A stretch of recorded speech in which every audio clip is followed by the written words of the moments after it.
অয়ন নিজের laptop porn video দেখছিল। হঠাৎই করে ভিডিও থেমে যায়। পর্ন সাইট থেকে তাকে বের করে দেওয়া হয়।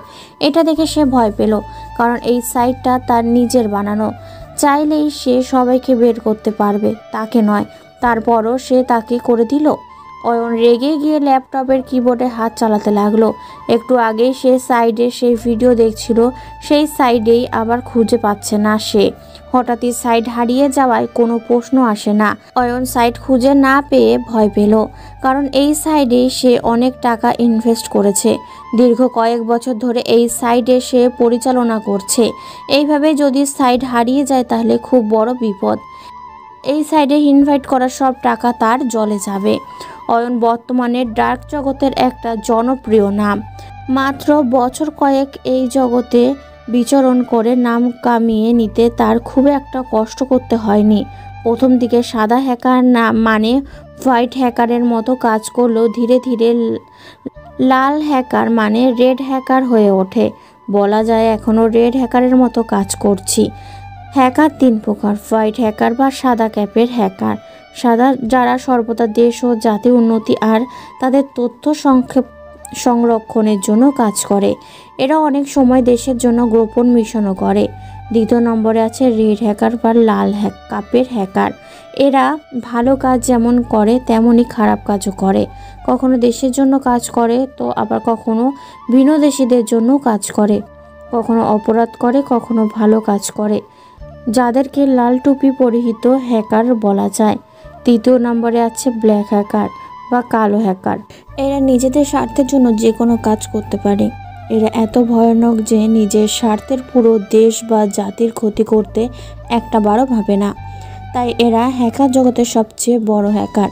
অয়ন শুরু থেকেই সাদা হ্যাকার হলেও এখন লাল হ্যাকারের মতো কাজ করে। কখনো ভালো কখনো খারাপ, তবে ইদানিং খারাপ কাজ বেশি করছে। ধীরে ধীরে সে এখন কালো জগতে চলে যাচ্ছে। অয়ন ল্যাপটপের সামনে কিছু সময় বসে থেকেও তার সাইট কোনোভাবেই খুঁজে পাচ্ছে না দেখে থমকে গেল খানিক সময়ের জন্য। তার বুঝতে বাকি নেই সে অন্য কোনো হ্যাকারের কবলে পড়েছে, যে চায় না সে এই খারাপ কাজ করুক। অয়ন একাই পর্ন সাইট চালায় তা কিন্তু নয়, আরও অনেকে আছে এই সাইটে, সাথে অন্য অনেক সাইটও আছে। তবে সবার আগে অয়ন হ্যাকারের হাতে পড়ল, তাই সে কিছু বুঝে উঠতে পারেনি। অয়নের মতো নাম করা হ্যাকারের জিনিসে হাত দিবে এমন কেউ তার জানা মতে নেই বললেই চলে। তাও হঠাৎই হুট করে কে এমনটা করলো সেটা ভেবে অয়ন চিন্তিত হয়ে পড়ল। বেশ কিছু সময় অয়ন নিজের পর্ন সাইট খুঁজে না পেয়ে তার বন্ধু আরিয়ানকে ফোন দিল। আরিয়ান জানে না অয়ন পর্ন সাইট চালায়। আরিয়ান ফোন ধরতেই অয়ন কাঁপা কাঁপা গলায় বলল, কোথায় তুই? আমি তো বাসায় আছি, কিন্তু তোর কণ্ঠ এমন শোনাচ্ছে কেন? ঠিক আছিস তো তুই? হ্যাঁ না, আমি কি হ্যাঁ না করছিস? কি হয়েছে তোর? আমার একটা সাইট হঠাৎ করেই উধাও হয়ে গেছে। বলিস কি? কিভাবে হলো এটা? আমি সাইটে কাজ করছিলাম, তখনই আমার ল্যাপটপ স্ক্রিন খানিক সময়ের জন্য থেমে যায়। যখন আমি কি হয়েছে দেখতে কিবোর্ডে হাত লাগাই, তখনই সব কথা যেন হারিয়ে যায়। তার মানে কেউ হ্যাক করেছে তোর সাইট? হতে পারে, আমার সেটাই মনে হচ্ছে। এখন কি করা যায় বলতো? তুই বাসায় থাক, আমি আসতেছি। অয়ন ফোন রেখে দিল। এখন অয়ন আরও ভয় পেয়ে গেছে। আরিয়ান জেনে যাবে সে পর্ন সাইট চালায়। মান সম্মানের একটা বিষয় আছে। আরিয়ান তার খুব ভালো বন্ধু। এখন যদি সে জানে তাহলে তাদের মধ্যে দূরত্ব সৃষ্টি হতে পারে। অয়ন বসে বসে অপেক্ষা করছে। একটু পর বাইকে চড়ে আরিয়ান আসলো। অয়নের বাসা দোতলা।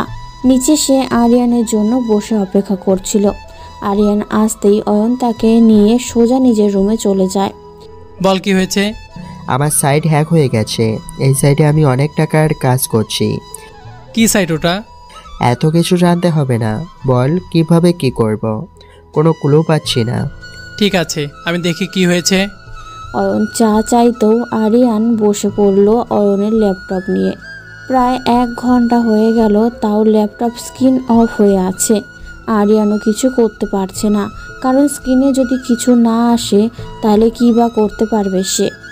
আরিয়ান আর অয়ন দুইজনই ল্যাপটপের সামনে নিয়ে বসে আছে।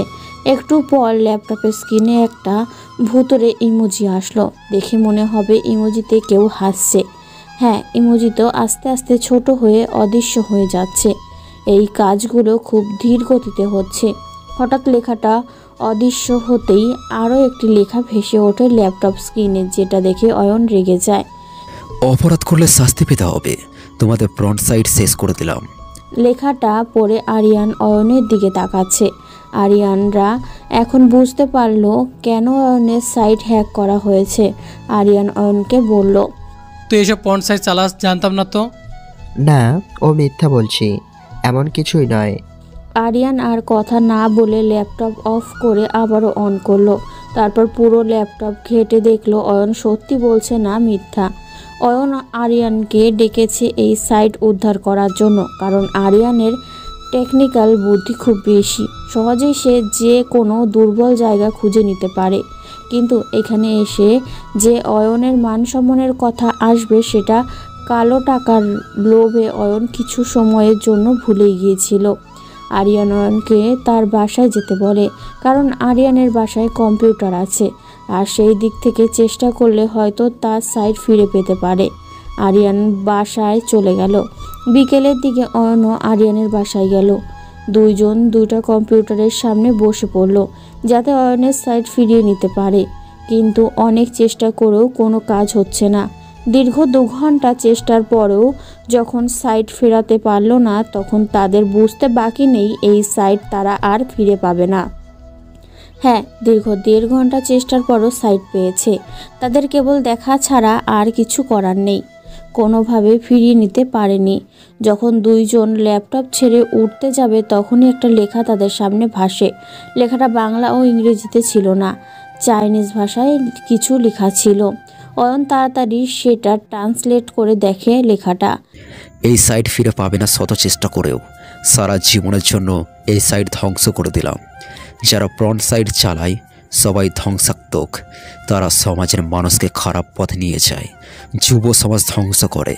যারা এই সাইট পরিচালনা করে তাদের জীবনে ঝুঁকি আছে, সবাই ধ্বংস হয়ে যাবে। সেই সময়টা বেশ দূরে নয়, ফিরছি আমি আরও ভয়ঙ্কর হয়ে। এই লেখা পড়ে অয়ন কিছুটা ভয় পেয়ে যায় আর লেখাটা আরিয়ানকে দেখায়। আরিয়ান লেখাটা পড়ে কি যেন ভাবে।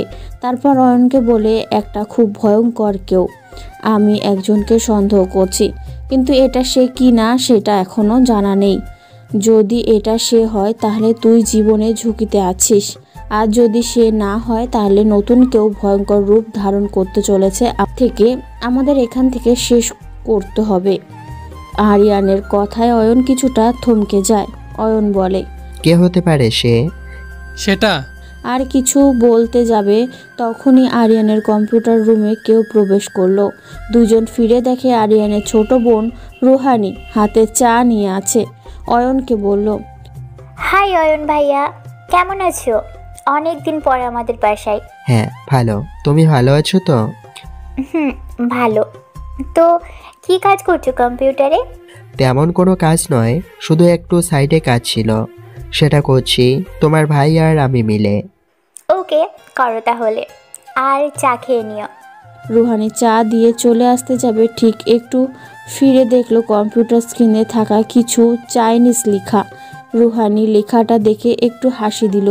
অয়ন বা আরিয়ান কেউ সে হাসি দেখল না। রুহানি চা দিয়ে নিজের রুমে চলে গেল।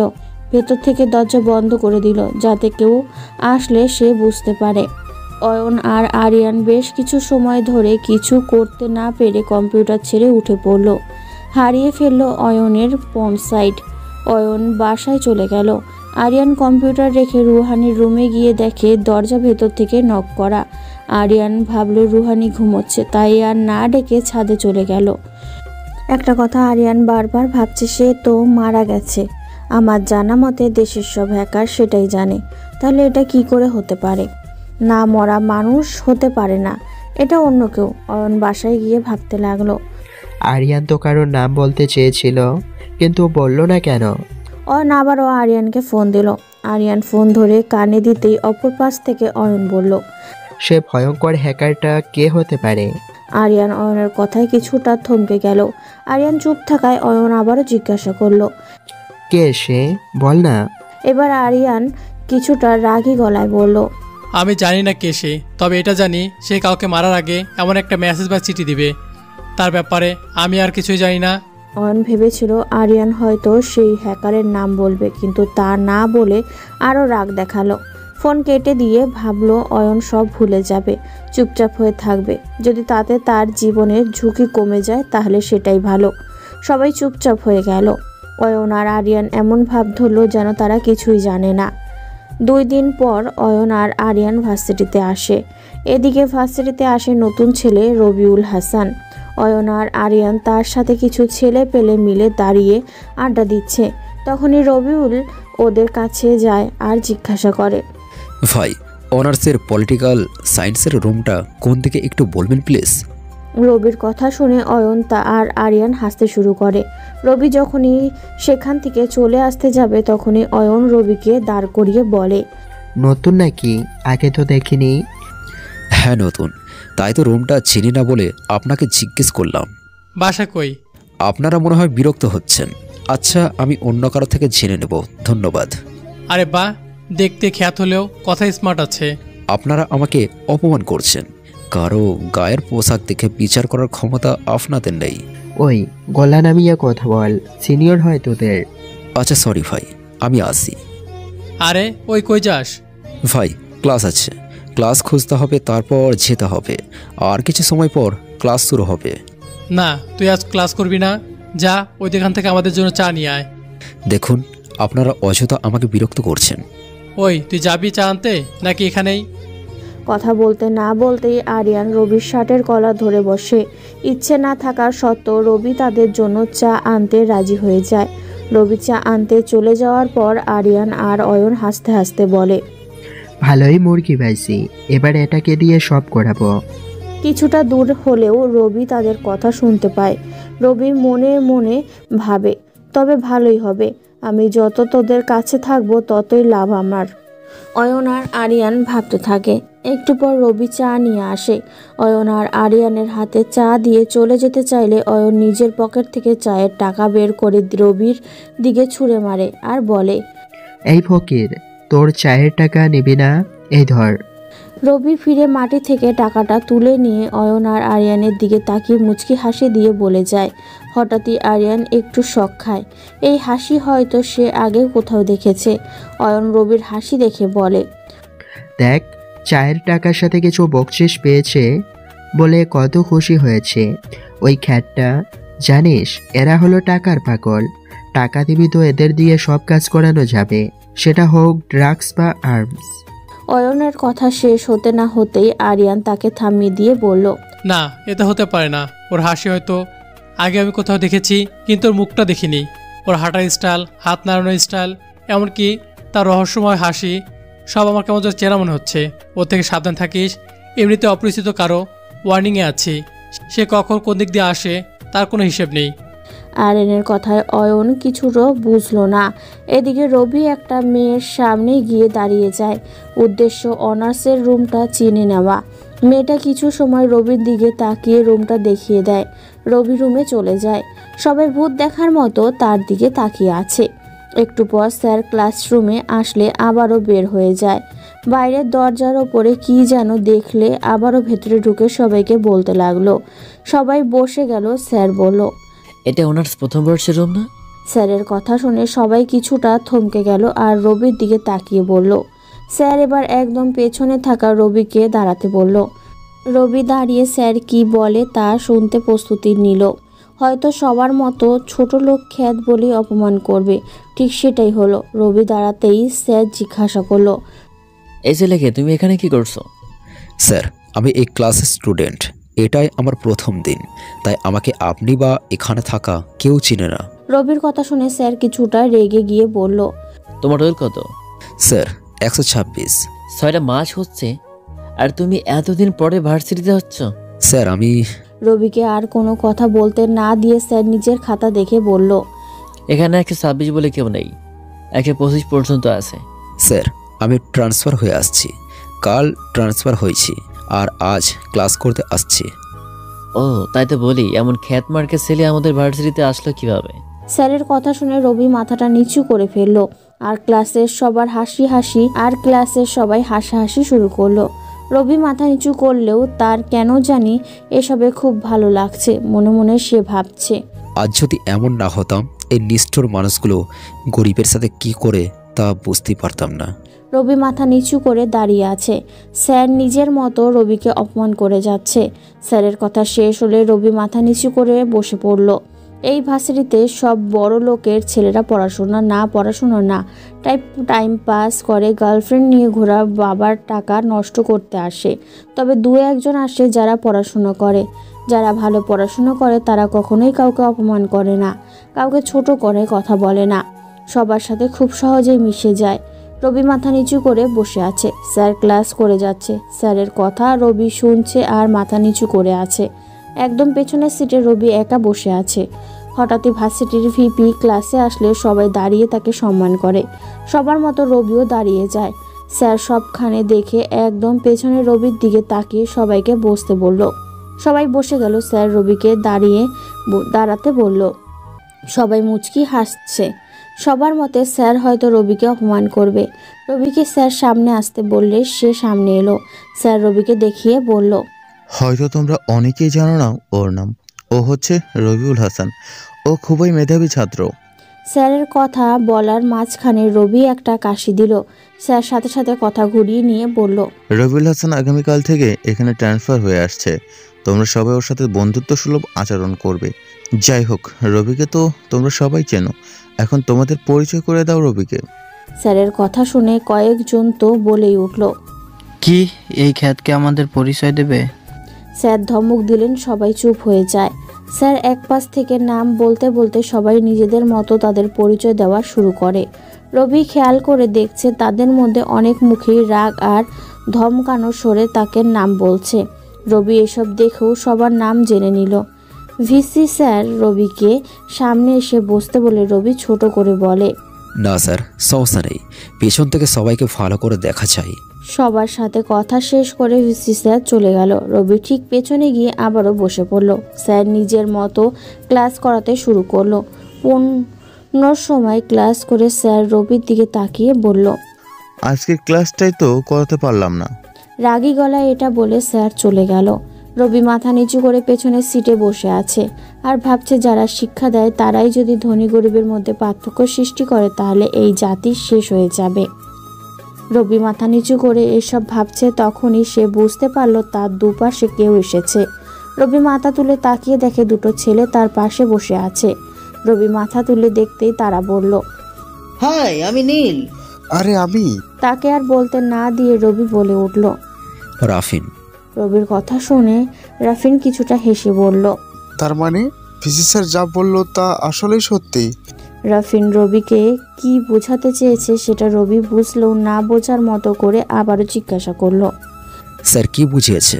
তুমি খুব মেধাবী, সেটাই। কথা বলার মাঝখানে সামনের দিকে তাকিয়ে হঠাৎই রবি কিছুটা থম হয়ে যায়। এই বোধ হয় রবি নিজেকে হারিয়ে ফেলবে। একটা মেয়ে, সে ক্লাসে প্রবেশ করলো। দেখতে মাশাআল্লাহ, যে কেউ ফিদা হয়ে যাবে। রবি সেদিকে তাকিয়ে আছে। হঠাৎ পাশে রাফিন রবিকে কিছুটা ধাক্কা দিয়ে কল্পনার জগৎ থেকে ফিরিয়ে আনলো আর বলল, কিরে, কই হারিয়ে গেলি? না মানে কোথাও না, আপনারা কিছু বলবেন? আমাদের আপনি করে বলছিস কেন? তুই করে বলবি। আজ থেকে নীল আর আমি তোর ফ্রেন্ড। এমনিতেও এখানে সব বড় লোকের কাছে আমরা অবহেলিত। আমার চেনা অবস্থা কেউ আমার ফ্রেন্ড হবে এটা বিশ্বাস করতে কষ্ট হচ্ছে। এত অবাক হওয়ার কিছু নাই, আমরা এখন থেকে তোর ফ্রেন্ড। নীল এই বলে হাত বাড়িয়ে রবির সাথে হ্যান্ডশেক করে। একটু পর ক্লাসে আর একটা স্যার প্রবেশ করে। নীল আর রাফিন তার সাথেই বসে পড়ে। স্যার ক্লাস শুরু করে। রবি সেই মেয়েটার দিকে একটু পর পর তাকাচ্ছে। এই অদ্ভুত সৌন্দর্য নিয়ে মেয়েটার দিকে রবি বেশিক্ষণ তাকিয়ে থাকতে পারল না। পাশে থাকা নীল আবারও হালকা ধাক্কা দিয়ে বলল, কি, কার দিকে এভাবে তাকিয়ে আছিস জানিস? না তো, মেয়েটা বেশ সুন্দর। বেশি তাকিয়ে থাকিস না, অরণি দেখলে তোর অবস্থা খারাপ হবে। রবি বুঝতে পারলো তাহলে এই মেয়ের নামই অরুণী। না, মেয়ে তো নয়, যেন ভুলে আকাশ থেকে নেমে আসা কোনো পরী। স্যার এদিকে ক্লাস করেই যাচ্ছে, রবির মন অন্যদিকে। প্রায় সেই ক্লাস শেষ হয়ে গেলে অরণি সোজা রবির সামনে এসে দাঁড়িয়ে যায়। প্রথমে রবি তেমন খেয়াল না করলেও পাশে নীল হালকা ধাক্কা দিলে কল্পনা জগৎ থেকে বেরিয়ে আসে। রবি অরণিকে এত কাছ থেকে দেখে থ হয়ে দাঁড়িয়ে পড়ে।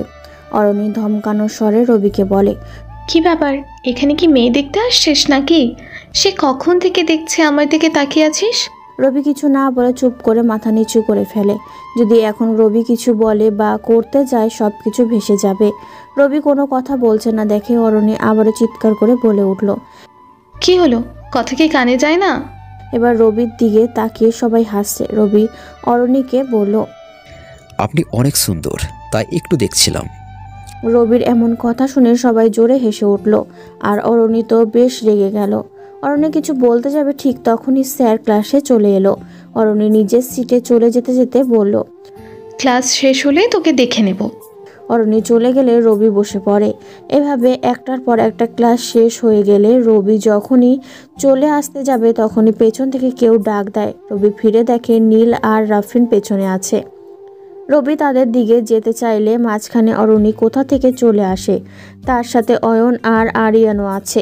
রবি বুঝতে বাকি নেই এখন কোনো ঝামেলা হতে পারে এখানে। নীল আর রাফিন হয়তো এই জন্যই তাকে ডেকেছিল। রবি কোনো ঝামেলায় পড়তে চায় না, তাই সোজা উল্টো দিকে ফিরে চলে আসতে যাবে ঠিক তখনই পেছনে কেউ শার্টের কলার ধরে ফেলে। রবি তখনই পা কাঁপা শুরু হয়ে যায়। না, এটা ভয়ে কাঁপা নয়, আত্মরক্ষা আর বিপরীতে কেউ থাকলে তাকে বিনাশ করার। রবির পা কাঁপছে দেখে অরণি সহ সবাই হেসে ওঠে। রবি নিজের অজান্তে অরণির হাসির প্রেমে পড়ে যায়। সে নিজেও মুচকি হেসে ওঠে। তার এই হাসি দেখে আরিয়ান আরও ভয় পেয়ে যায়। আরিয়ান মনে করছে এই হাসি কোনো হায়নার মুখে দেখেছিল। সে খুব ভয়ঙ্কর, কিন্তু কোথায় দেখেছে সেটা মনে করতে পারছে না। অরণি রবিকে বলল, বলেছিলাম না তুই ক্লাস শেষ করে বের হলে তোকে দেখে নেব। তাহলে এখন দেখা শেষ হলে আমি আসি, বাসায় ছোট বোন একা আছে। কেবল আসলাম, বল এভাবে তাকিয়েছিলি কেন? একটা পরি যদি কারো সামনে থাকে তাহলে কি সে তাকাবে না? নিজের সৌন্দর্যের প্রশংসা শুনে অরণি কিছুটা খুশি হলো বটেই, কিন্তু কেউ যে তার দিকে তাকালে তাকে মারতে পারলে অরণির আরও ভালো লাগে। অরণি বলল, না, তুই খারাপ নজরে আমার দিকে তাকিয়েছিলি, এখন তোর শাস্তি তুই পাবি। দেখুন, হ্যাঁ আমি তাকিয়েছিলাম, কিন্তু সুন্দর অনেক আপনি, এর থেকে আর বেশি কিছু না। আর সরি, আসলে তাকানোটাই আমার ভুল হয়েছে। এই বলে রবি চলে আসতে যাবে তখনই আরিয়ান রবিকে ঘুরিয়ে চর মারতে যাবে ঠিক তখনই অরণি তার হাত ধরে ফেলল আর আরিয়ানকে বলল, বাদ দাও, আজকে ভালো লাগছে না। তারপর রবিকে বলল, শোন, আর কখনো যদি আমার দিকে তাকিয়ে থাকিস তাহলে তোর পা ভেঙে দেব। রবি চুপ করে মাথা নিচু করে সেখান থেকে কিছুটা পথ চলে এলো। নীল আর রাফিন দৌড়ে রবির কাছে এলো। রবি কারোর সাথে কথা না বলে হেঁটে ভার্সিটির বাইরে চলে এলো। ভার্সিটি ছুটি, তাই অনেকেই চলে যাচ্ছে। রবি পেছন পেছন নীল আর রাফিন এলো। নীল রবির পাশে এসে বলল, কি হলো আজ অরণি তো ভালো হলো কেমনে? রবি নীলের কথায় কোনো জবাব না দিয়ে নিজের মতোই হাঁটতে লাগলো। রাফিন বলল, তোর বাসা এখান থেকে কতটা দূরে? রাফিনের কথার জবাব দেওয়াটা দরকার মনে করে বলল, এই তো সামনের মোড়ে গিয়ে ডানে 5 মিনিট গেলেই আমাদের বাসা। বাসায় কে কে আছে বললি না তো? না, বাসায় তেমন কেউ নেই, মা আর ছোট বোন আছে। তো তোদের বাসা কোন দিকে? আমাদের বাসা তো এই দিকে, হাত দেখিয়ে। ওকে যা, তাহলে ভালো লাগছে না, আমি বাসায় যাব। যাবি তো ঠিক আছে, তোর নাম্বারটা দিয়ে যা। নাম্বার নিয়ে কি করবি? প্রতিদিন তো দেখাই হবে। আরে লাগবে, আর মেয়েদের মতো তোর নাম্বার দিতে সমস্যা কই? আচ্ছা নে। রবি নিজের নাম্বার দিয়ে দিল তাদের। দুইজন চলে গেল। রবিও নিজের বাসায় চলে এলো। কলিং বেল দিতেই ছোট বোন হ্যাপি এসে দরজা খুলে দিল। রবি ভার্সিটি যাওয়ার সময় হ্যাপি রবিকে দেখেনি। ওই সময় হ্যাপি নিজের রুমে ছিল। আর যখন ফিরল তখন রবিকে দেখে সে চোখ বড় বড় করে ফেলল। ভাইয়া, তোমার এই অবস্থা কেন? কি অবস্থা? এইসব ড্রেস কই পাইছো? কাল কিনেছিলাম। কি, তুমি এইসব কাপড় কিনেছো? ভার্সিটির জন্য নতুন কাপড় কিনলাম। ভাইয়া, তোমার আলমারিতে এর থেকে 1000 গুণ ভালো কাপড় আছে, আর এসব পড়ে তুমি ভার্সিটিতে গেছো, আমি জাস্ট ভাবতেই পারছি না। এতক্ষণ ধরে রবি বাইরে দাঁড়িয়ে কথা বলছিল। পেছন থেকে মা ডাক দিয়ে বলল, কি রে হ্যাপি, কার সাথে কথা বলছিস? মা, ভাইয়া ভূত হয়ে গেছে। ছোট বোনের কথা শুনে রবি না হেসে পারল না। যদিও এতক্ষণ ধরে মন খারাপ ছিল তার, কিন্তু এই পিচ্ছি বুড়ির কথা যে কারো মন ভালো হয়ে যাবে। রবি হ্যাপিকে ঠেলে দরজার সামনে থেকে সরিয়ে নিজের রুমে চলে গেল। একদম গোসল দিয়ে বের হলো। দুপুর 2টো বেজে গেছে, তাই সবাই খেতে বসলো। হ্যাপি এক লোকমা খাচ্ছে তো রবির দিকে আর চোখে তাকাচ্ছে। রবি বুঝতে পারলো এখনো হ্যাপি রবির কথা চিন্তা করছে। রবি বলল, এই পিচ্ছি, কি চিন্তা করছিস এত? ভালো করে খা। দেখো ভাইয়া, আমি 10ম শ্রেণীতে পড়ি, তুমি আমাকে নারবার পিচ্ছি বলো কেন? জানো আমার কত ফ্রেন্ডের বিয়ে হয়ে গেছে? পিচ্ছির কথা শুনে রবির কাশি উঠে গেল। পাশে থাকা পানির গ্লাস হাতে নিয়ে এক নিমিষে সবটা পানি খেয়ে শেষ করলো। এ পিচ্ছি বলে কি? এমনিতেও দেখি কথায় কথায় বিয়ের কথা বলে। রবি যখন কথা বাড়াবে এই পিচ্ছি বুড়ি এত পেঁচাবে। খাবার শেষ হলে রবি নিজের রুমে চলে যায়। নিত্যদিনের মতো রবি গিয়ে শুয়ে পড়ে। প্রায় 20 মিনিট পর হ্যাপি দরজায় এসে ভেতরে যাওয়ার পারমিশন চায়। রবি ভেতরে যেতে বললে হ্যাপি টেবিলের ওপরে তার হাতে থাকা 2টা চা রেখে রবির পাশে বসে বলে। রবি উঠে 1 কাপ চা হাতে নেয়, অপরটা হ্যাপি নেয়। হ্যাপি তখনই রবিকে বলে, ভাইয়া একটা কথা বলবো? বলবি কি বলবি? আমরা এখানে আসছি 2 মাস হলো, তুমি এই সময়ের মধ্যে কেমন যেন হয়ে গেছো। মানে আগে ছিলে একরকম আর এখন পুরো ভিন্ন হয়ে গেছো। হায় রে, পাগলাছিতে ঠিক আগের মতো, শুধু পোশাকটা একটু চেঞ্জ হলো আর কিছু না। না ভাইয়া, তোমার চাল চলনও কেমন যেন হয়ে গেছে। রবি হেসে বলল, ঠিক আছে, তুই এসএসসি এক্সাম শেষ কর, তারপরে তোকে সিআইডিতে দিয়ে দেব। এত সন্দেহ কেন হয় তোর, বুঝি না আমি। আমি কিছু বললেই আমাকে সিআইডি সিবিএলএতে দিয়ে দিবে, খালি এই কথা। কপাল, তো এত সন্দেহ করিস কেন বল, পুরো সিআইডিদের মতো। তোমার কাছে কিছু একটা জানতে চাইলেই সেটা তোমার কাছে সন্দেহের কিছু হয়ে যায়। আচ্ছা এসব বাদ দে, তোকে বলছিলাম চা কফি এসব খাবি না, তাও তুই দেখি আমার থেকে বেশি চা খাস। তো খেলে শেষ হয়ে যাচ্ছে নাকি? জানিস না তুই শেষ হয়ে যাচ্ছে যে সেটা। ভাইয়া তুমি না। কথাটা বলতে বলতে দুজন হেসে উঠল। রবি হ্যাপিকে চা কফি খেতে নিষেধ করে, কারণ চা কফি খুব মারাত্মক। যেমন সিগারেট বা অন্য নেশাদ্রব্য জিনিসের মতো। যে চা খায় সে চা না খেয়ে থাকতে পারে না, না খেলে ভীষণ মাথা ব্যথা শুরু হয়। তাই হ্যাপিকে চা কফি খেতে বারণ করে। যদিও রবির কথা হ্যাপি একদমই কানে নেয় না। চা খাওয়া শেষ হলে হ্যাপি কাপ দুটো নিয়ে চলে যেতে চাইলে রবি বলে, শোন, আমার কাপড়গুলো একটু ধুয়ে দিস তো। কোন কাপড়? যেগুলো পরে বের হলে? সেগুলো। আইসে, তোমার ওই কাপড়ে আমি হাত লাগাবো, এটা কেমনে ভাবলে তুমি? আচ্ছা হয়েছে, ধুয়ে দিতে হবে না, যা সর এখান থেকে। হ্যাপি মুখ বাঁকা করে চলে যায়। রবি হাসতে হাসতে নিজের কম্পিউটারের সামনে বসে পড়ে। এদিকে আরিয়ান আর অয়ন বাসায় গিয়ে খাবার খেয়ে ফোন হাতে নিয়ে দেখে তাদের ফোনে একটা করে মেসেজ, যেগুলো সিক্রেট একটা সাইট থেকে আসছে, যেটাতে তারা আর তাদের টিম কাজ করে হ্যাকিংয়ের। তার মানে তারা মনে করলো নতুন কোনো কাজ আছে, তাই এমন মেসেজ আসছে। দুজন কম্পিউটারের সামনে বসে পড়ে।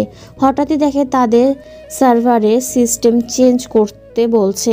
নর্মালি তারা সেটা ইগনোর করে দিল। তখনই হলো ধামাকা। ইগনোরের ক্লিক করার পরই দেখছে তাদের সামনে থাকা ল্যাপটপ আর কম্পিউটার ডাউন হয়ে যাচ্ছে। দুইজনই কিছু বুঝতে পারছে না হঠাৎ করে কি হচ্ছে সব। অয়নের সাথে ঘটে যাওয়া ঘটনা এখন আবারও দুজনের সাথে ঘটে গেল। আগের মতো স্ক্রিন অফ হয়ে গেল। কিছু সময় অন্ধকার থাকার পর একটা ভূতের ইমোজি আসলো। সেটা ধীরে ধীরে অদৃশ্য হতেই আর একটা লেখা আসলো। সেটাও লেখা ছিল চাইনিজ ভাষায়, যেটার বাংলাদেশে ক্ষতি করতে চাইলে নিজের ক্ষতি হয়। এই লেখা দেখে দুজনই ভয় পেয়ে যায়, কারণ তাদের পুরো টিম মিলে বাংলাদেশের কিছু গোপন তথ্য বাইরে দিতে চাচ্ছে, কিন্তু কাকে দিতে চাচ্ছে সেটা অদৃশ্য হ্যাকার জানে না। অয়ন আর আরিয়ানের ওপর আরও একজন আছে, যার কথা তারা সব করে বেড়ায়। দুর্ভাগ্য হলেও সত্য, এতদিন কাজ করেও তাদের বস কে সেটা তারা এখনও জানে না।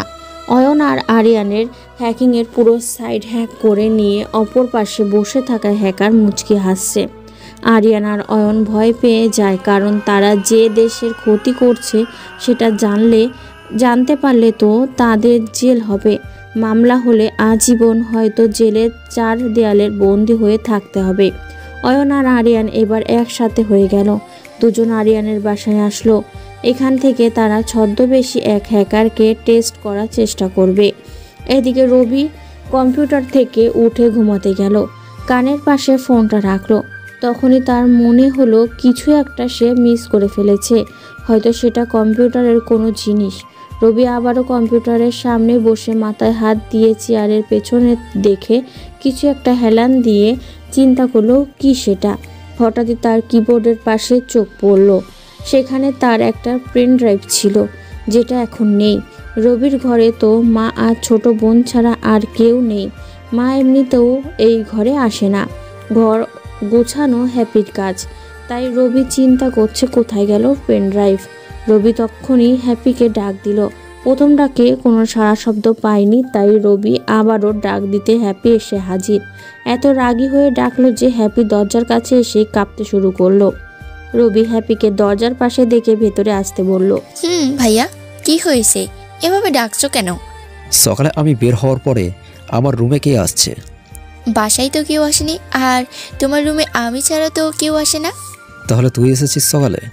হ্যাঁ, তুমি এলোমেলো করে সবকিছু বের হয়ে গেছো, তাই আমি এসে গুছিয়ে চলে গেলাম। এখান থেকে কোনো ফ্রেন্ড টাইপ নিয়েছিস? এটার জন্য তুমি এভাবে চিল্লাচ্ছ? নিয়েছিস কিনা তাই বল। হ্যাঁ, ওটা তোমার কিবোর্ডের পাশে ছিল। আমি ভাবলাম হয়তো তুমি ভুলে সেখানে রেখে গেছো, তাই ওটা তোমার বিছানায় বালিশের নিচে রাখলাম। হ্যাপির কথা শুনে রবি কিছুটা শান্তি পেল। এই পেন ড্রাইভের অনেক গুরুত্বপূর্ণ তথ্য আছে। যদি ভুলেও এটা খারাপ কারো হাতে পড়ে তাহলে অনেক বিপদ হতে পারে। যদিও পেন ড্রাইভের একটা কোড দেওয়া আছে, কিন্তু সেটা ভেঙে ফেলে ভেতরের তথ্য দেখা ততটা কঠিন নয়। রবি কম্পিউটারের সামনে থেকে উঠে বিছানা থেকে পেন ড্রাইভটা হাতে নেয়। হ্যাপিকে বলে, আমার জিনিস যেটা সেখানে থাকে সেখানেই রাখবি। তাই বলে এত চিৎকার করবে? বেশি হয়ে গেল নাকি? যদিও হাসির জন্য কথাটা বলেছে, কিন্তু হ্যাপি রাগ করে চলে গেল। রবি পেছন থেকে অনেক ডাকলো, কিন্তু শুনল না। কি আর করার, রবি আবারও শুয়ে পড়ে। দিনে একটু ঘুমালে রাত জেগে কাজ করা যায়। এদিকে আরিয়ান আর অয়ন কম্পিউটারের সামনে বসে অদৃশ্য হ্যাকারকে খুঁজতে চেষ্টা করছে। কিবোর্ডে যত তাড়াতাড়ি সম্ভব হাত চালাতে লাগলো। অনেক চেষ্টা করে অ্যাক্সেস নিতে পেরেছে তারা। সেটাতেও একটা কোড খুঁজছে অয়ন। নিমিষে সেটা কোড ভেঙে ফেললো। দুজন দুজনের দিকে তাকিয়ে একটু হাসলো। কোডটা ভাঙতেই একটা পেজ ওপেন হলো। ওখানে লেখা আছে, মাত্র খেলা শুরু। দেশের তথ্য পাচার করতে গিয়ে তোমরা নিজেদের মৃত্যু ডেকে আনলে। দুইজন লেখাটা পড়ে বুঝতে পারলো তারা এই কোডটা ভাঙতে পেরেছে ঠিকই, কিন্তু সেটা অপর দিকে থাকা অদৃশ্য হ্যাকার চেয়েছে বলে। এবার তারা অদৃশ্য হ্যাকারকে খুঁজতে আরও ট্রাই করছে।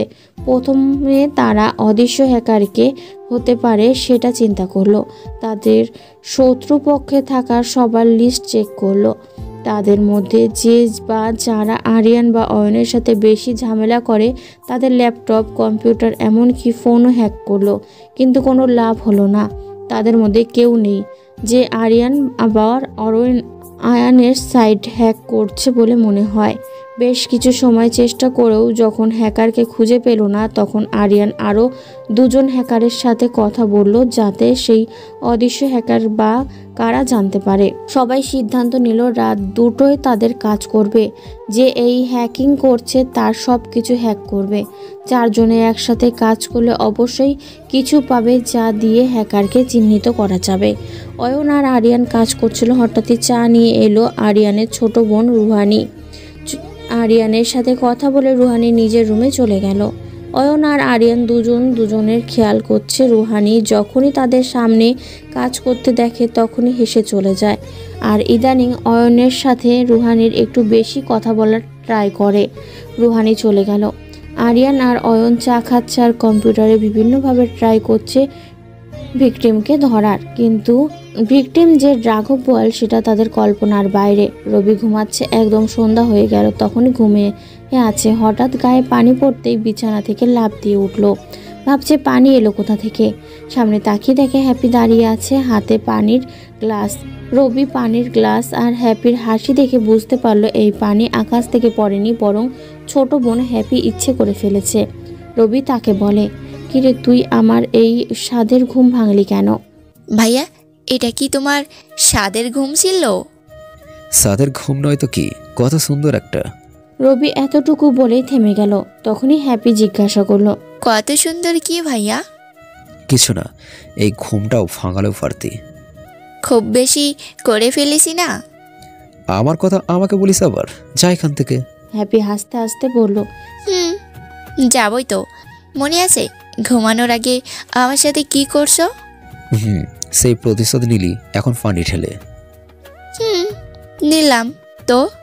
বলো কি এত সুন্দর যার কারণে তোমার ঘুম ভেঙে গিয়ে কষ্ট হচ্ছে? তুই এসব বুঝবি না। বলো না, এমন করো কেন? খুব সুন্দর একটা স্বপ্ন দেখছিলাম, আর তুই পানি ঢেলে সেটা শেষ করে দিলি। না স্বপ্নেই পানি ঢাললি। তো ভাবি কেমন? ফুচকা রান্না করতে পারে তো?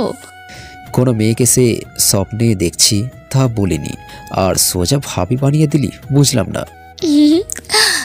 তোমার সুন্দর রোমান্টিক স্বপ্ন কেমন হবে তা আমি ভালোই জানি। কপাল, একটু বেশি জানিস তুই। যা এখন এখান থেকে। যাব। উঠে ফ্রেশ হয়ে এসো, নাস্তা করবে।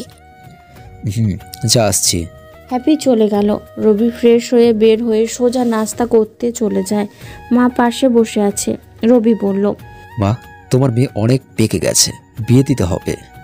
রবি কথা শেষ করতে না করতে হ্যাপি বলে উঠল, খালি বিয়ে করতে মন চাই। মা কিছুটা দূরে বসেছিল, তাই হ্যাপির কথা শুনতে পায়নি। রবি ঠিক শুনতে পেয়েছে, তাই রবি হ্যাপিকে বলল, কি বললি তুই? না মানে বই বই পড়তে মন চাই, মানে পড়াশোনা করতে। বিয়ে না তো, তুমি খালি বেশি বেশি শোনো। এখন রবি কিছু বললে সেটা আর মায়ের বিশ্বাস হবে না, কারণ হ্যাপির কথা মা বেশি বিশ্বাস করে। হ্যাপি এমন ফাজলামো করে তাও কেউ কিছু বলে না, কারণ সবার ছোট বোন। আর তাই সবাই আদর ও আশকারা পেয়ে মাথায় উঠে গেছে। আর সবাই ছোট বলে কেউ কিছু বলে না। যদিও একটু কিছু বলে তো সারা দিন খাওয়া বন্ধ, চুপচাপ কান্না করে যাবে। এই কারণে কেউ কিছু বলে না। নাস্তা করছে রবি মাকে বলল, মা, তোমার মেয়ে আমার গায়ে পানি ঢেলেছে কেন জিজ্ঞেস করো। আমি কি জানি? তোরা জানিস ওসব? ওখানে আমাকে জড়িয়ে লাভ নেই। মায়ের কথা শুনে হ্যাপি তো হেসে যাচ্ছে মিটমিট করে। তখনই রবি বলল, খিরে হাসছিস কেন? বল, কেন পানি ঢাললি? সেই 2 ঘন্টা ধরে ডাকছি, তাও ওঠো নাই, তাই পানি দিয়ে ঘুম ভাঙালাম। যদি জানতাম ভাবি ছিল, থুক্কু স্বপ্নে ভাবিকে দেখছ, তাহলে আর এমন করতাম না। হ্যাঁ, খুব বড় হয়ে গেছিস। কথা বলতে বলতে নাস্তা করে রবি নিজের রুমে চলে গেল। ফোন হাতে নিয়ে দেখে কম্পিউটার দুটা সিগন্যাল দিচ্ছে। রবি কম্পিউটারের সামনে বসে পড়ে আর মুচকি হাসে। কিছু সময় পর কম্পিউটার ঘেঁষে হেসে ওঠে পড়ল, আজ রাতে তার কিছু কাজ আছে, তাই আর একটু ঘুমিয়ে নেওয়া উত্তম। রবি আবারও ঘুমিয়ে পড়ল, কিন্তু হ্যাপি তো আর এমন শান্তিতে ঘুমোতে দেবে না। রাত 11টার দিকে ডিনার করার জন্য ডেকে দিল। ঘুম থেকে উঠে ডিনার করে নিল। পড়াশোনা শেষ করে হ্যাপি ঘুমিয়ে গেল। রবি বসে পড়ল একটা কম্পিউটারের সামনে। এইদিকে অদৃশ্য হ্যাকারের খোঁজ করতে অয়ন আর আরিয়ান বসে পড়ল কম্পিউটারের সামনে। সাথে যুক্ত হলো আরও 2 জন। মোট 4 জন মিলে অদৃশ্য সেই হ্যাকারকে খুঁজবে যে অয়নের পর্ন সাইট আর 2 জনের হ্যাকিং সাইট হ্যাক করে নিয়েছে। রাত যতই যাচ্ছে অপারেশনের সময় ততই গড়িয়ে আসছে। রাত 1:30টায় অয়ন আর আরিয়ান 2 জন কম্পিউটারের সামনে বসে সিস্টেম ঠিক আছে কিনা না দেখছে। সব কিছু ঠিক চেক করে 2 জন চা খেয়ে নিল যাতে ঘুম না আসে। আর একটু সময় হতেই আরও 2 জন যোগ হলো। 4 জন মিলে এখন সেই অদৃশ্য হ্যাকারের সিস্টেম হ্যাক করবে। ধীরে ধীরে কিবোর্ডে দ্রুত গতিতে হাত চালাতে লাগলো। অনেক চেষ্টার পরে অদৃশ্য হ্যাকারের আইডি অ্যাড্রেস বের করলো, কিন্তু একটা নয় অনেকগুলো আইপি পেল। সবার মতে ওই আইপিগুলোর মধ্যে যে কোনো একটাতে অদৃশ্য হ্যাকারের অবস্থান করছে। অনেক বেশি আইপি, তাই সবগুলোতে ট্র্যাক করা পসিবল হচ্ছে না। কম্পিউটার স্ক্রিনে ভালো করে তাকিয়ে দেখে কোথায় কোথায় ডাবল বা তার বেশি আইপি এসে থামছে। অদৃশ্য হ্যাকার যখন কম্পিউটারের কাজ করছিল, যখনই দেখলো কেউ তার সিস্টেম হ্যাক করছে, তখনই সে মুচকি হাসলো। কত বড় বোকা তারা, এই বলে আরও কিছুটা অট্টহাসি দিল। 4 জন 4 দিকের আইপি ধরে নিল, যার মধ্যে একটাতে অদৃশ্য হ্যাকার থাকতে পারে। আরিয়ানের বাবা একটু ক্ষমতাসীন ব্যক্তি, তাই আরিয়ানের ফোন দিয়ে থানার বলতে পুলিশ সেই আইপি অ্যাড্রেসগুলোতে চলে গেল, কিন্তু 3টা জায়গায় কিছু পেল না। শেষ জায়গায় আরিয়ান আর অয়ন একসাথে গেল। গিয়ে তারা অবাক হয়ে যায়। একটা পুরনো ঘর, যেটাতে কেউ থাকে না, না কোনো মানুষ থাকার উপযোগী এটা। সেখানেও কিছু না পেয়ে ফিরে আসতে গিয়ে অয়নের চোখে একটা চিটকুট পড়ে। অয়ন সেটা হাতে নিয়ে দেখে সেখানে লেখা আছে, চোরি চোরি করবে, মালিক তো পাহারা দিবে।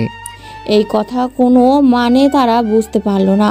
হঠাৎ দেখে সেখানে একটা ছেলে এত রাতে বারান্দায় দাঁড়িয়ে আছে। আরিয়ান ছেলেটাকে দেখে চিনতে পারল না। বারান্দার লাইট জ্বলছে আর ছেলেটা কম্পিউটারের সামনে গিয়ে বসলো।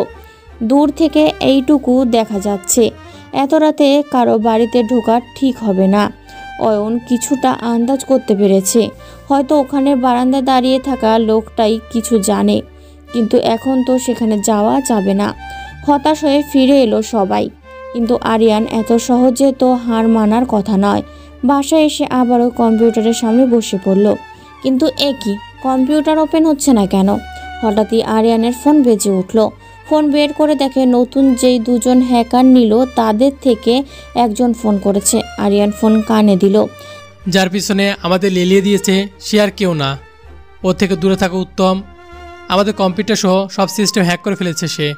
আমার মনে হয় সে আর কেউ নয়। আর কে কথাটি শুনতেই আরিয়ানের হাত থেকে ফোনটা পড়ে গেল। অয়ন পাশে বসা ছিল। আরিয়ানের এই অবস্থা দেখে সে বসা থেকে উঠে গেল। আরিয়ানকে জিজ্ঞাসা করলো, কি হয়েছে, ফোন ফেলে দিল কেন? আরিয়ান কিছু বলছে না। মাটিতে পড়ে যাওয়া ফোন এখনও কথা বলছে। অপর পাশে এখনও কিছু বলে যাচ্ছে।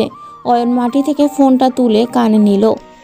অপর দিক থেকে বলছে, আমরা কিছু করতে পারিনি, বরং উল্টো আমাদের সিস্টেম হ্যাক করে নিয়েছে আরকে। আমাদের কম্পিউটারে কিছু তথ্য ছিল, যেইগুলো আরকের হাতে গেলে আমাদের মৃত্যু অবধারিত। তাই আমরা কম্পিউটার ভেঙে ফেলেছি। এতক্ষণে মনে হয় আরকে আমাদের লোকেশন বের করে ফেলেছে, তাই আমরা এখানে সব পুড়িয়ে দিয়ে বের হয়ে যাচ্ছি। যদি বাঁচতে চাও তাহলে তোমরাও পালিয়ে যাও। পরবর্তী কোনো হেল্প চাওয়ার আগে কার সাথে লাগতে যাচ্ছ সেটা বুঝে নেবে। এই কথাগুলো বলেই অপর পাশ থেকে ফোনটা কেটে দিল। অয়ন হ্যাকিং জগতে নতুন বললে চলে, তাই আর কে সেটা তার কোনো ধারণা নেই। আরিয়ান এখনও আগের মতোই শক্ত হয়ে আছে মূর্তির ন্যায়। অয়ন পাশ থেকে আরিয়ানের গায়ে হাত দিয়ে সে ভয় পেয়ে গেল। এতটুকুতেই চমকে উঠল। অয়ন বলল, কি হলো, সবাই এত ভয় পাচ্ছে কেন? আর কেই বা কে? আমার বিশ্বাস হচ্ছে না এটা হতে পারে। কি হয়েছে? কিছু না বললে বুঝবো কেমনে? তুই এই জগতে একদম নতুন, তাই কিছুই জানিস না কে আর কে। আর আমরা সবাই জানি সে মারা গেছে, তাহলে এখন কিভাবে আসলো বুঝতে পারছি না। শুরু থেকে বল কি হয়েছে। আর আমাদের সাথে অপর পাশে কাজ করছিল যারা, তারা নাকি নিজেদের কম্পিউটার ভেঙে ফেলেছে। এতেও কিছু কেন করলো? সে হিসাবে আমাদের কম্পিউটারটা ভেঙে ফেলা উচিত, কিন্তু তাতে কোনো লাভ নেই। আমাদের সব কিছু এতক্ষণে আরকের হাতে চলে গেছে। সে খুব দ্রুত, যা দেখায় তার থেকে শতগুণ বেশি চলে। যেমন সে কারো অ্যাক্সেস নিতে চাইলে যখন ইচ্ছা পারে। যখন আমাদের কাজের 1% দেখায়, তখন তার কাজ হয় 100%। তাহলে তো আমাদের সব ডাটা তার কাছে চলে গেছে। আমি সেটা শতভাগ শিওর। তাহলে এখন আমাদের কি হবে?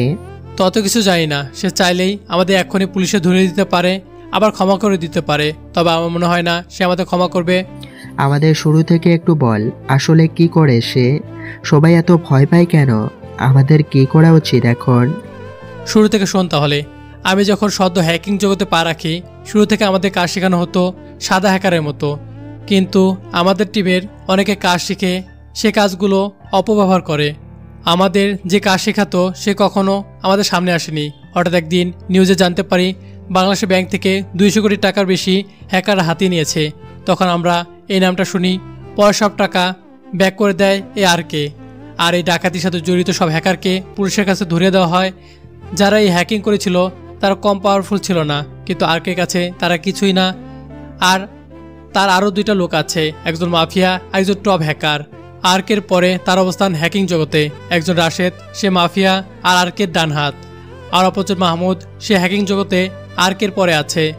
আর সে হলো আরকের বাম হাত। সবাই আরকের নাম শুনেছে, কিন্তু কেউ কখনো সামনে থেকে দেখেনি। এখন যে আরকে আমাদের ডিভাইস সিস্টেম সত্যি হ্যাক করে, তাহলে আমাদের রক্ষা নাই। তাই আমাদের এখন সবচেয়ে বেশি গুরুত্বপূর্ণ পদক্ষেপ হলো দেশ থেকে পালাতে হবে, নয়তো জেলে কিংবা মাটির নিচে সাদা কাফনে আবদ্ধ হতে হবে। এত ভয়ঙ্কর সে? ওর পুরো নামই বা কি? আর আরকে মানে কি?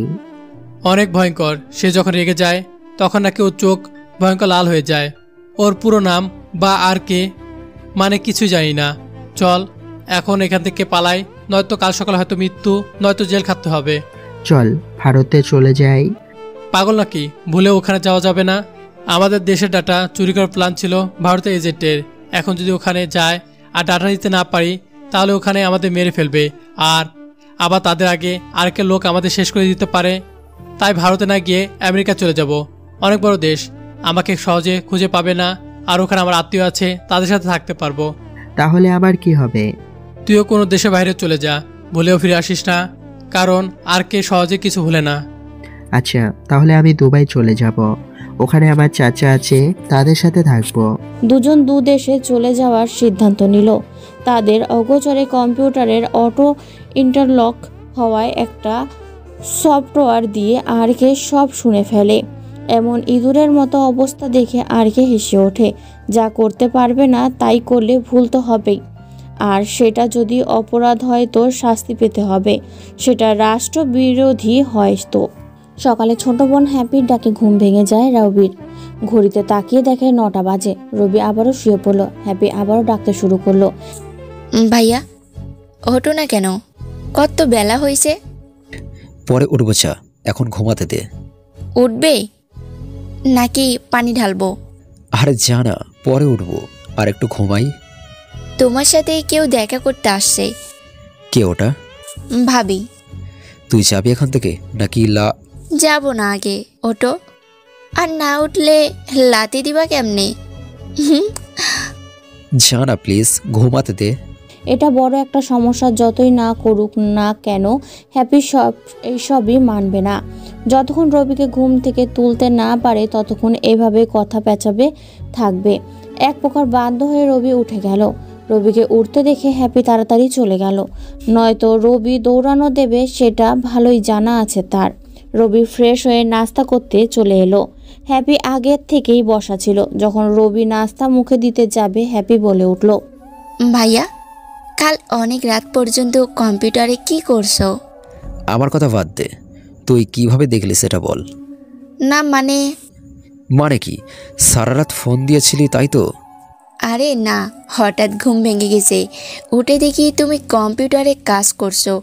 প্রায় 4টা বাজে ওই সময়। তুই এত কিছু দেখলি? দেখছি তো। সাথে দেখলাম নিচে অনেক পুলিশ দাঁড়িয়ে আছে। এদিক সেদিক দেখে তারা চলে গেল।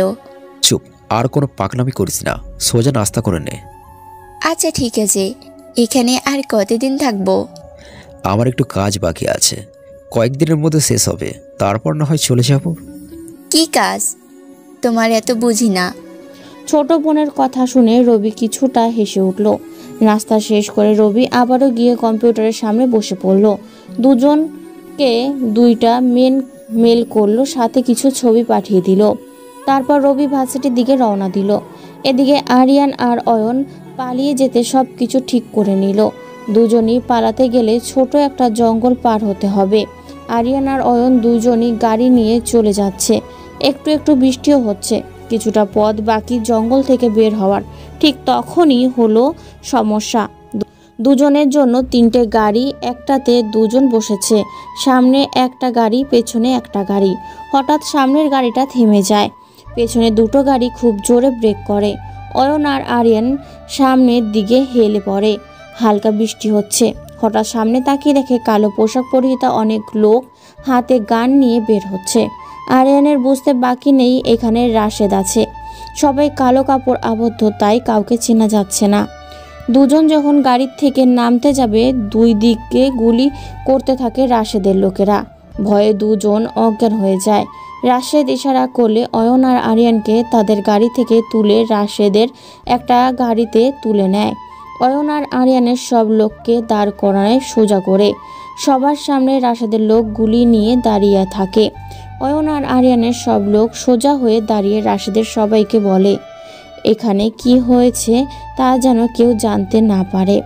যখন অয়ন আর আরিয়ানের কথা জিজ্ঞাসা করবে তাদের পরিবার, তখন সবাই বলবে তাদের এয়ারপোর্টে দিয়ে এসেছে। যদি একটু এদিকে সেদিকে হয় তাহলে তোমাদের পরিবার তো আছেই। তারপর রাশেদের ইশারা করতেই অধরা নামের একটা মেয়ে গাড়ি থেকে ল্যাপটপ নিয়ে এসে আরিয়ান আর অয়নের লোকগুলোকে দেখায়। ওখানে সবাই পরিবারের ছবি আছে, আর প্রতিটি পরিবারের দিকে দুইজন বন্দুক ধরে আছে। তাদের চেহারা দেখা যাচ্ছে না। সবাই ভয় পেয়ে যায় আর বলে রাশেদ যেমন বলছে তারা তেমনই করবে। অধরা হলো রাশেদের কাছের একজন। সে একসাথে হ্যাকিং আর শার্প শুটার, উড়ন্ত পাখির থেকে শুরু করে নিক্ষেপ করা তীরকেও ভালো মতো শ্যুট করতে পারে। এই লেডি শুটার যেন পুরো একটা বাঘিনী। রাশেদ অয়ন আর আরিয়ানকে নিয়ে সোজা একটা গোডাউনে চলে গেল। দুজনকে একটা রুমে রেখে দিল। তারা এখনও অজ্ঞান হয়ে আছে। এদিকে রবি ক্লাসে গিয়ে বসে পড়ে। সিম্পল ড্রেস আগের মতোই, ক্লাসের পেছনে গিয়ে বসে। নীল আর রাফিনও রবির সাথে আছে। হঠাৎ স্যার রবিকে দাঁড় করালো। কিছু প্রশ্ন করলো, রবিও ঠিক মতো জবাব দিল।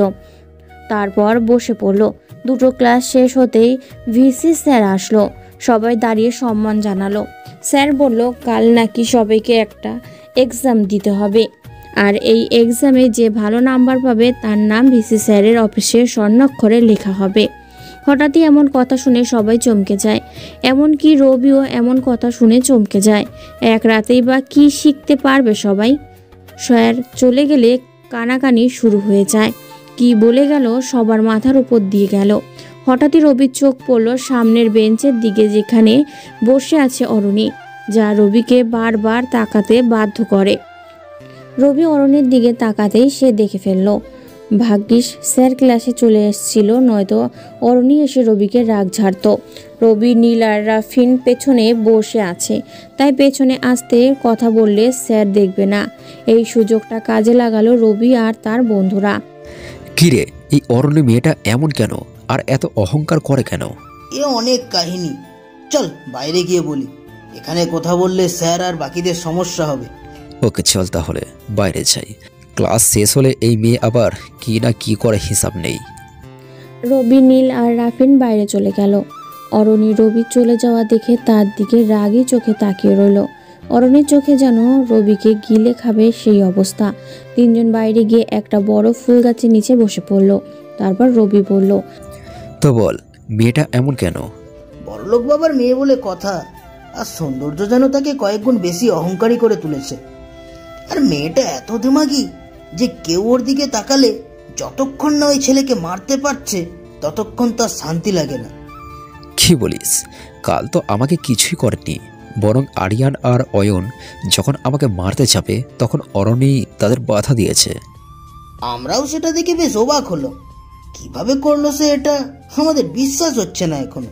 তিনজন কথা বলছিল, তখনই সেখানে কারো উপস্থিতি বুঝতে পেরে রবি তার দিকে তাকালো। রবি ভূত দেখার মতো চমকে উঠল, কারণ এতক্ষণ ধরে যাকে নিয়ে আলোচনা করছে সেই অরুণীর সামনে দাঁড়িয়ে আছে। নীল আর অরুণীকে দেখা মাত্র দৌড় দিল। এদিকে নীলের পালাতে রবির হাসি পাচ্ছে, অপরদিকে অরুণীর উপস্থিতি ভয় হচ্ছে। মেয়েটা যতই সুন্দর তার থেকেও ভয়ঙ্কর। বুকে হাত রবির দিকে অরুণী। রবি আর রাফিন আস্তে আস্তে দাঁড়ালো। নীল তো অনেক আগেই ভেঙে গেছে। রবি অরুণীর দিকে তাকিয়ে আছে।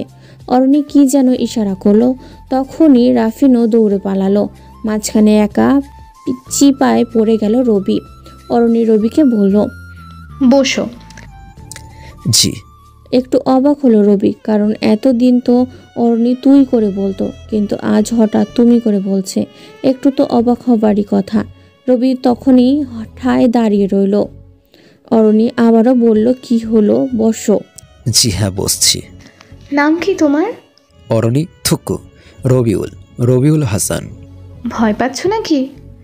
হ্যাঁ, না মানে? রবির কথা বলা দেখে অরণি বুঝতে পারল রবি ভয় পাচ্ছে। ছেলেদের একটা সমস্যা, কোনো রমণী যদি তার পাশে থাকে তবে সে খুব ভীতু হয়ে যায়। যদি কোনো পারমাণবিক বোমার সামনেও দাঁড় করিয়ে দেওয়া হয় তবুও সাহস নিয়ে দাঁড়িয়ে রইবে, কিন্তু নারী তার কথা আর নাই বা বলি। রবি ভয় পাওয়া দেখে অরণি সোজা রবির পাশে বসলো। এবার রবি আরও ভয় পেয়ে গেল। না, এটা শাস্তি পাবার ভয় নয়। কোনো রমণী যখন পাশে বসে থাকে তখন ছেলেদের যে অবস্থা হয় সেই ভয়। বুকের ধূপধূপানি শব্দ ক্রমশ বাড়ছে।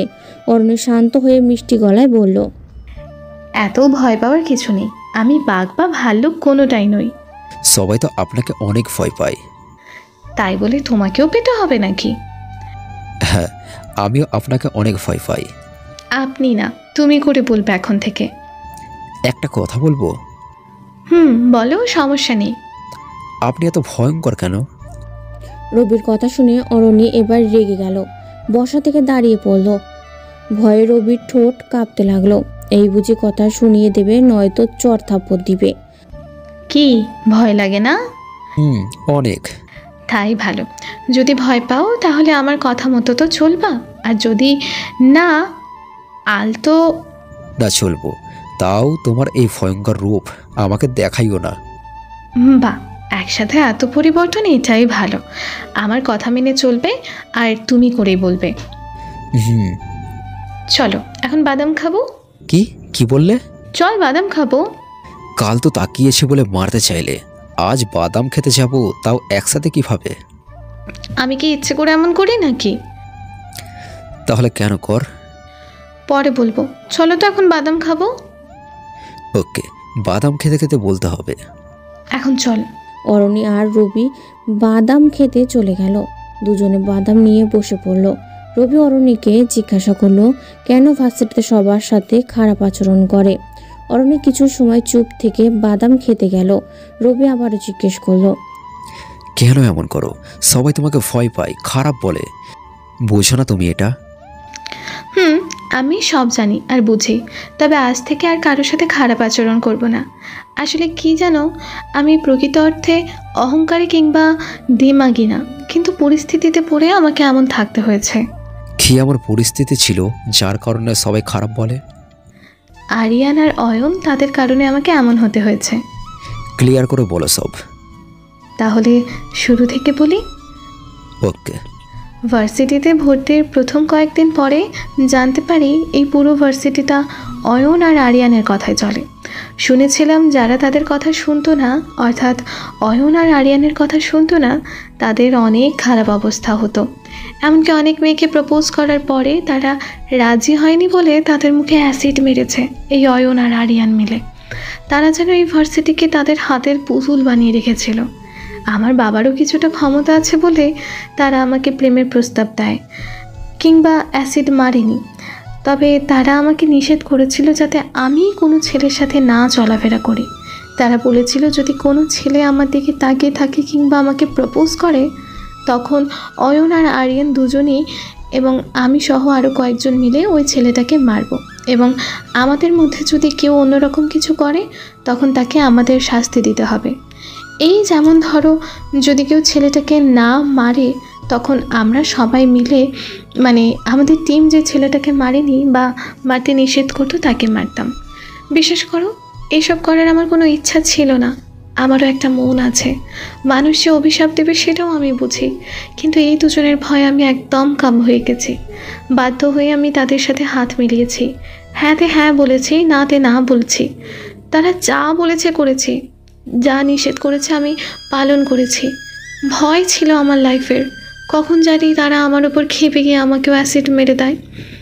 জানো, কয়েক মাস আগে একটা খুব সুন্দর মেয়ে আমাদের ভার্সিটিতে আসে। আরিয়ানের চোখ পড়ে যায় ওই মেয়েটার দিকে। আরিয়ান সোজা মেয়েটাকে গিয়ে কফি খাওয়ার কথা বলে, কিন্তু মেয়েটা আরিয়ান যে খারাপ সেটা জানতো না, তাই মেয়েটা যায়নি তার সাথে। পরের দিন শুনি মেয়েটাকে কেউ অ্যাসিড মেরেছে। আর পুরো মুখে নিজেকে ঠিক রাখতে না পেরে আত্মহত্যা করেছে মেয়েটা। শুধু এটা নয়, আরও অনেক ঘটনা আছে এমন। এখানে ড্রাগস ব্যবসা হয়, অয়ন আর আরিয়ান এসব পরিচালনা করে। বিভিন্ন নেশাদ্রব্য এখানে বিক্রি করে ভার্সিটির ছেলে মেয়েদের কাছে। কোনো স্যার তাদের বিরুদ্ধে কিছু বলতে পারে না, তাদের বাবার ক্ষমতা আছে। যদি কোনো একটা মিথ্যা মামলা ঠুকে দিয়ে স্যারদের জেলে পুরে দেয় তখন কি হবে? এই বলে সবাই চুপ হয়ে থাকে। জানো, আজ আমি অনেক খুশি। আজ থেকে হয়তো আর এমন পরিস্থিতি এখানে হবে না। যতদিন একটা মানুষ আছে অপরাধ করতে সবাই ভয় পাবে। এক নাগারে অরণ্যের কথাগুলো বলে গেল। এবার রবি জিজ্ঞাসা করলো, কোন এমন মানুষ যার কারণে অপরাধী অপরাধ করতে ভয় পায়? এমন একজন আছে যার কথা শুনে মন্ত্রী এমপি সবাই কাঁপে। বড় বড় মস্তানও তার কথা শুনলে ভয় পালায়। তার নাম শুনেছে অনেকে, কেউ তাকে দেখেনি। অনেক গুণগান তো করলে সে মহান ব্যক্তির নামটা তো বলো। তার নাম তো জানি না, তবে তার একটা উপাধি আছে, সেটা হলো আরকে। রবি আরকে শব্দটা শুনে কাঁচতে লাগলো। অরণ্যের কাছে পানির বোতল ছিল, সেটা বের করে দিল। রবি পানি খেলো, তারপর বলল, আরকে তো মরে গেছে তাহলে। তুমিও শুনেছো তাহলে তার নাম? তাকে কে না চেনে? না, মরে যায়নি, অভিনয় করেছিল মরার। একটা ম্যাগাজিন বের হয়েছিল তার মৃত্যুকে ঘিরে। ওখানে লেখা ছিল আরকে তার 2 হাত, রাশেদ আর মাহমুদ এবং বাকি অনেক একটা মিটিং করেছিল। মিটিং শেষ করে যখন সবাই বের হয়ে গেল তখন ভেতরে ছিল আরকে, রাশেদ আর মাহমুদ। রাশেদ আর মাহমুদ যখন বের হয়ে আসে তখনও আরকে বের হয়নি। হঠাৎ ওখানে একটা বিস্ফোরণ হয়। আরকে ছিল ভেতরে, তাই সবাই জানে সে মারা গেছে। লাশটাও কেউ পায়নি, হয়তো একদম ছাই হয়ে গেছে। সবাই এই বিস্ফোরণে আরকে হারিয়ে ফেলে, এটাই সবাই জানে। এর বাইরে কি হয়েছিল তা কেউ জানে না। হ্যাঁ, আমিও এতটুকু দেখছিলাম ম্যাগাজিনে। তারপর কি হলো জানি না। তারপর তো কি হয়েছে জানি না, শুধু এটা জানি আরকে বেঁচে নেই। তুমি এটা কিভাবে বলছো আরকে বেঁচে আছে? অয়ন আর আরিয়ানের থেকে জানলাম। তারা কেমনে জানে? আহা, তুমি এত প্রশ্ন করো কেন? তারা জানে কারণ তারা অপরাধ করেছে অনেক বেশি, আর অপরাধ পূর্ণ হয়ে গেলে তাই আরকের চোখে পড়ে গেছে। কিছু দেশদ্রোহী কাজ করতে গিয়ে আরকের কাছে ধরা পড়ল তারা, তাই আজ অয়ন আর আরিয়ান দেশ ছেড়ে পালাচ্ছে। কি বলো, সত্যি তাহলে আরকে বেঁচে আছে? তাই তো বলছি, আজ থেকে ইউনিভার্সিটি স্বাধীন, কাউকে আর কষ্ট পেতে হবে না। তাহলে ভালোই হলো, আমিও আর কাউকে মানে তোমাকে ভয় পাবো না। তা তো হবে না, তুমি ঠিকই ভয় পাবা, নয়তো। এ কি, এতক্ষণ তো ভালোই ছিলাম, এখন আবার ভয়ানক হয়ে যাচ্ছ কেন? আমার কিন্তু ভয় করছে। রবির এমন কথা শুনে অরণ্য এবার হেসে দিল। আহা, হাসলে যে মেয়েটাকে এত সুন্দর লাগে তা রবির কল্পনার জগতেরও বাইরে ছিল। অরণ্য হেসে যাচ্ছে, রবি এক পলকে তার দিকে তাকিয়ে আছে। অরণ্যের হাসি থামিয়ে রবিকে বলল, কি হলো, এভাবে কি দেখছো? এভাবে হাসলে তো যে কেউ তাকিয়ে থাকবে। আমার তাকানো কি অস্বাভাবিক? ওমা, তা না, কিন্তু যেভাবে তাকিয়ে আছো প্রেমে পড়ে যাবে তো। তুমি প্রেমে পড়বে, তাও আমার মতো খ্যাত ছোট লোকের? এটাও কি আমাকে মানতে হবে? প্লিজ এভাবে বলো না। আমি আমার আচরণের জন্য তোমার কাছে ক্ষমা চাই। আমি তো বলছি এসব আমি কখনো ইচ্ছে করে করিনি, আর না আমার এইসব করে কোনো শান্তি হয়। বরং এখানে এসব করি আর বাসায় গিয়ে অনুশোচনা বোধ করি। তাও আমার কিছু করার ছিল না। যদি অয়ন আর আরিয়ান আমার খারাপ কিছু করে। এত ভয় পাও ওদের? খারাপকে সবাই ভয় পায়, আর ভালোকে তো ভালোবাসে। আসলেই তো। আচ্ছা বলো তো, তোমার প্রিয় রং কি? হঠাৎ এটা জিজ্ঞেস করলে কেন? না, তেমন কোনো ব্যাপার না, জাস্ট এমনি জিজ্ঞেস করলাম। Navy blue. তোমার? লাল সবুজ। বাহ, দেশপ্রেমী। কপাল এখানে দেশপ্রেমিক কি হলো? অনেক কিছু তুমি বুঝবা না। আচ্ছা, আমরা ফ্রেন্ড হতে পারি? আমার কিন্তু তোমাকে সুবিধার মনে হচ্ছে না। এ তো একটার পর একটা সারপ্রাইজ দিচ্ছে মনে হচ্ছে। আমি ঘুমে স্বপ্ন দেখছি। জি না, কোনো স্বপ্ন না। মানে আমরা তো ফ্রেন্ড, একই সাথে পড়াশোনা করি। আচ্ছা বুঝতে পারছি, আর বলতে হবে না। আচ্ছা, অনেক সময় হয়েছে, আর একটা ক্লাস আছে, ওটা করবে না? না, আজ আর ক্লাস করবো না। চলো আইসক্রিম খাবো। মানে কি? শোনো মিস, আমি তোমার বয়ফ্রেন্ড না যে বাদাম ফুচকা কিংবা আইসক্রিম খেয়ে গল্প করব। হলেও সমস্যা নেই, আমরা তো ফ্রেন্ড, তাই এসবে বয়ফ্রেন্ড হতে হয় নাকি? চল তো। রবির হাত ধরে টেনে তুলে নিয়ে যাচ্ছে আইসক্রিম খেতে। রবি মনে মনে ভাবছে একটু আগেই তো বললে বয়ফ্রেন্ড হলে সমস্যা নাই, আর এখন ফ্রেন্ড বলে নিয়ে যাচ্ছেন না। আইসক্রিম খেতে চলে গেল। দুজন বসে আইসক্রিম খাচ্ছে আর গল্প করছে। হঠাৎই রবি বলে উঠল, আচ্ছা তোমার কি কোনো স্বপ্ন আছে? স্বপ্ন? আছে, 2টা স্বপ্ন আছে। কি কি বলো তো? একটা হলো বেশ ক্ষমতা লাভ করা, যার মাধ্যমে আমি খারাপ মানুষের মনে আতঙ্ক হয়ে থাকবো। আর দ্বিতীয়টা কি? সেটা তো অকল্পনীয়, জানি কখনো পূর্ণ হবে না, তাও আমরা মানুষ স্বপ্ন থাকে আমাদের। আমারও আছে। বলো তোমার সে স্বপ্ন কি? আমার দ্বিতীয় স্বপ্ন হলো আর কে সামনে থেকে দেখা। রবির এই কথা শুনে আবারও টাসকি খেলো। এই মেয়ে বলে কি? সবার অনেক বড় বড় স্বপ্ন আছে, আর তুমি এটাকে তোমার স্বপ্ন বানিয়ে নিলে। আমার মনে হয় সবারই স্বপ্ন আছে, তারাও আমার মতো জানে কখনো তাদের স্বপ্ন পূরণ হবে না, তাও সবাই দেখে যায়, আমিও দেখে যাই। তুমি হয়তো তাকে দেখেছো বা দেখবে, তোমার যেন ইচ্ছে তাকে দেখার মনে হয় না, বিধাতা তোমার ইচ্ছেকে অপূর্ণ রেখেছে বা রাখবে। কি জানি, তারা তো আবার ছদ্মবেশ ধরতে লাইক করে, হয়তো দেখেছি কি জানি, হতেও পারে। রবি আর অরণি কথা বলছে, হঠাৎই রবির ফোনটা বেজে উঠল। রবি ফোন বের করে দেখে চিরচেনা একটা নাম্বার, কিন্তু কথা হয় না। রবি অরণির পাশ থেকে উঠে গেল, একটু দূরে গিয়ে ফোনটা ধরে কানে দিল। শিকারই শিকার করেছে, কেবল মুরগি বানানো বাকি। আর কিছু বলতে হয়নি, রবি সব বুঝে নিয়েছে। তারপর ফোনটা কেটে দিল। অরণের কাছে ফিরে আসতেই সে বলল, কি ফোন করেছিল? গার্লফ্রেন্ড নাকি? খ্যাত ছোট লোকের আবার গার্লফ্রেন্ড। রবির কথা শুনে অরণি এবার রেগে গেল। সে বলল, ওই তোকে না বলেছি সরি, তারপরেও এইভাবে কথা বলিস কেন? আরে বাপরে, রেগে গেলে কেন? তুই খুঁটা দিয়ে কথা বললি কেন? ও এই ব্যাপার, আচ্ছা আর বলবো না। তো বলো কে ফোন দিছে? রাফিন ফোন দিয়েছে। রাফিন তো এই সময় ক্লাসে? হ্যাঁ মানে ক্লাস থেকে ফোন দিচ্ছে, কোথায় জিজ্ঞেস করতেছে। ও, তো তুমি কি বললে? তেমন কথা হয়নি। আচ্ছা আমার বাসায় যেতে হবে। এত তাড়াতাড়ি? একটু কাজ আছে বাসায়, তাই যেতে হবে। ওকে, তোমার নাম্বারটা দাও। কেন, আমার নাম্বার নিয়ে কি করবে? আমরা তো ফ্রেন্ডস, সো তোমার নাম্বার থাকবে না এটা কেমনে হয়? এত কথা বলো না তো, নাম্বারটা দাও। রবি অরণিকে তার নাম্বার দিয়ে বাসায় চলে এলো। কলিং বেল দিতেই হ্যাপি এসে দরজা খুলে দিল। রবির কাপড়ের অবস্থা দেখে হ্যাপি এবারও চোখ বড় করে তাকাচ্ছে। হ্যাপি কিছু বলতে যাবে তার আগেই রবি রুমে চলে গেল। একদম গোসল সেরে শেষ করে সোজা কম্পিউটারের সামনে বসে পড়ল।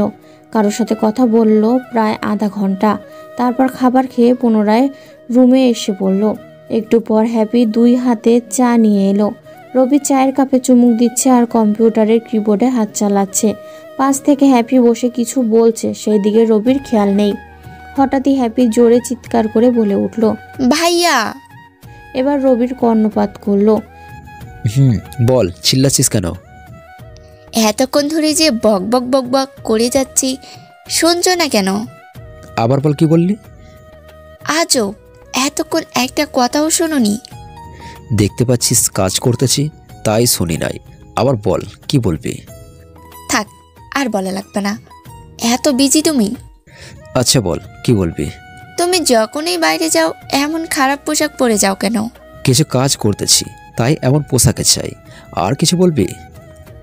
না, থাকো তুমি, তোমার কম্পিউটার নিয়ে গেলাম আমি। হ্যাপি বলতে দেরি, কিন্তু চলে যেতে দেরি নয়, সে চলে গেল। এদিকে অয়ন আর আরিয়ানকে রাশেদের লোকেরা মেরে অবস্থা খারাপ করে ফেলেছে। রাশেদের টিমে আছে শ্রাবণ, আর রাশেদের অবর্তমানে টিমকে কন্ট্রোল করে। শ্রাবণ অয়ন আর আরিয়ানকে এত মারল যে তাদের নাক মুখ দিয়ে রক্ত বের হচ্ছে। রাশেদ থামতে বললে শ্রাবণ থেমে যায়। সবাই কিছুটা সময় বিশ্রাম নিয়ে নেয়। রাশেদ সবাইকে বাইরে অপেক্ষা করতে বলল। রুমে আছে শুধু রাশেদ, শ্রাবণ আর অধরা। সবাই বাইরে চলে গেল, তাই শ্রাবণ বলল, ভাই সবাই তো বাইরে গেল, আমাদের মধ্যে কি গুরুত্বপূর্ণ আলোচনা হবে? কিছু কথা আছে, 2-3জনই মনোযোগ দিয়ে শোন। আমরা 2জন ছাড়া আরও আমার একটা সিক্রেট লেডি হ্যাকার আছে, আজ সে এখানে আসবে, তার সাথে তোদের পরিচয় করিয়ে দিব। তার বাইরে আরও একটা বিশাল সারপ্রাইজ আছে তোদের জন্য। Lady hacker? Lady hacker. মেয়েটা আমাকে মনে হয় লাইকও করে। ভাই আপনিও তাও? রাশেদদের তাকানো দেখে শ্রাবণ চুপ হয়ে যায়। রাশেদ আবারও বলল, আমরা সবাই জানি আমাদের আরকে এর কথা। সে তো অনেক আগেই মারা গেছে।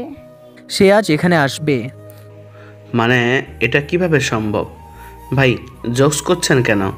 সে মারা যায়নি, কিছু সময়ের জন্য নিজে একটু বিশ্রামে চলে গিয়েছিল। আজ এখানে আসবে একটু রাত হতে, সবাই রেডি থাকবে।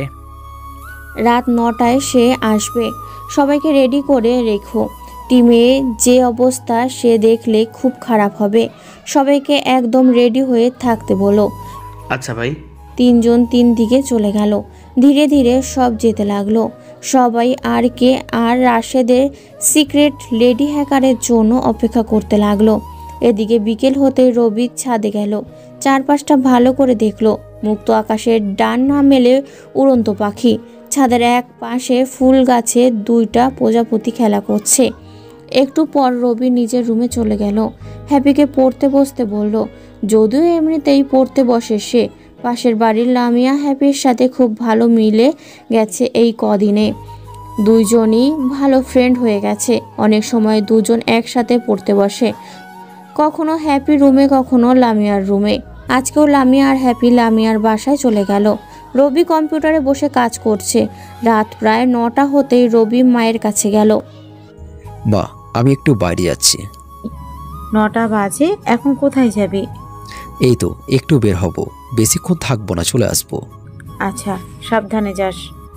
রবি বেরিয়ে পড়ল তার গন্তব্যের দিকে। এদিকে রাশেদ, শ্রাবণ, অধরার সহ বাকি সবাই বসে আছে আরকের অপেক্ষায়। এদিকে হুট করে একটা গাড়ি এলো। এমন গোপন আস্তানায় গাড়ি চলে আসাটা স্বাভাবিক কিছু নয়। রাশেদদের ফোনে একটা মেসেজ আসলো। এদিকে গাড়িটা রাশেদের লোকেরা আটকে ফেললো।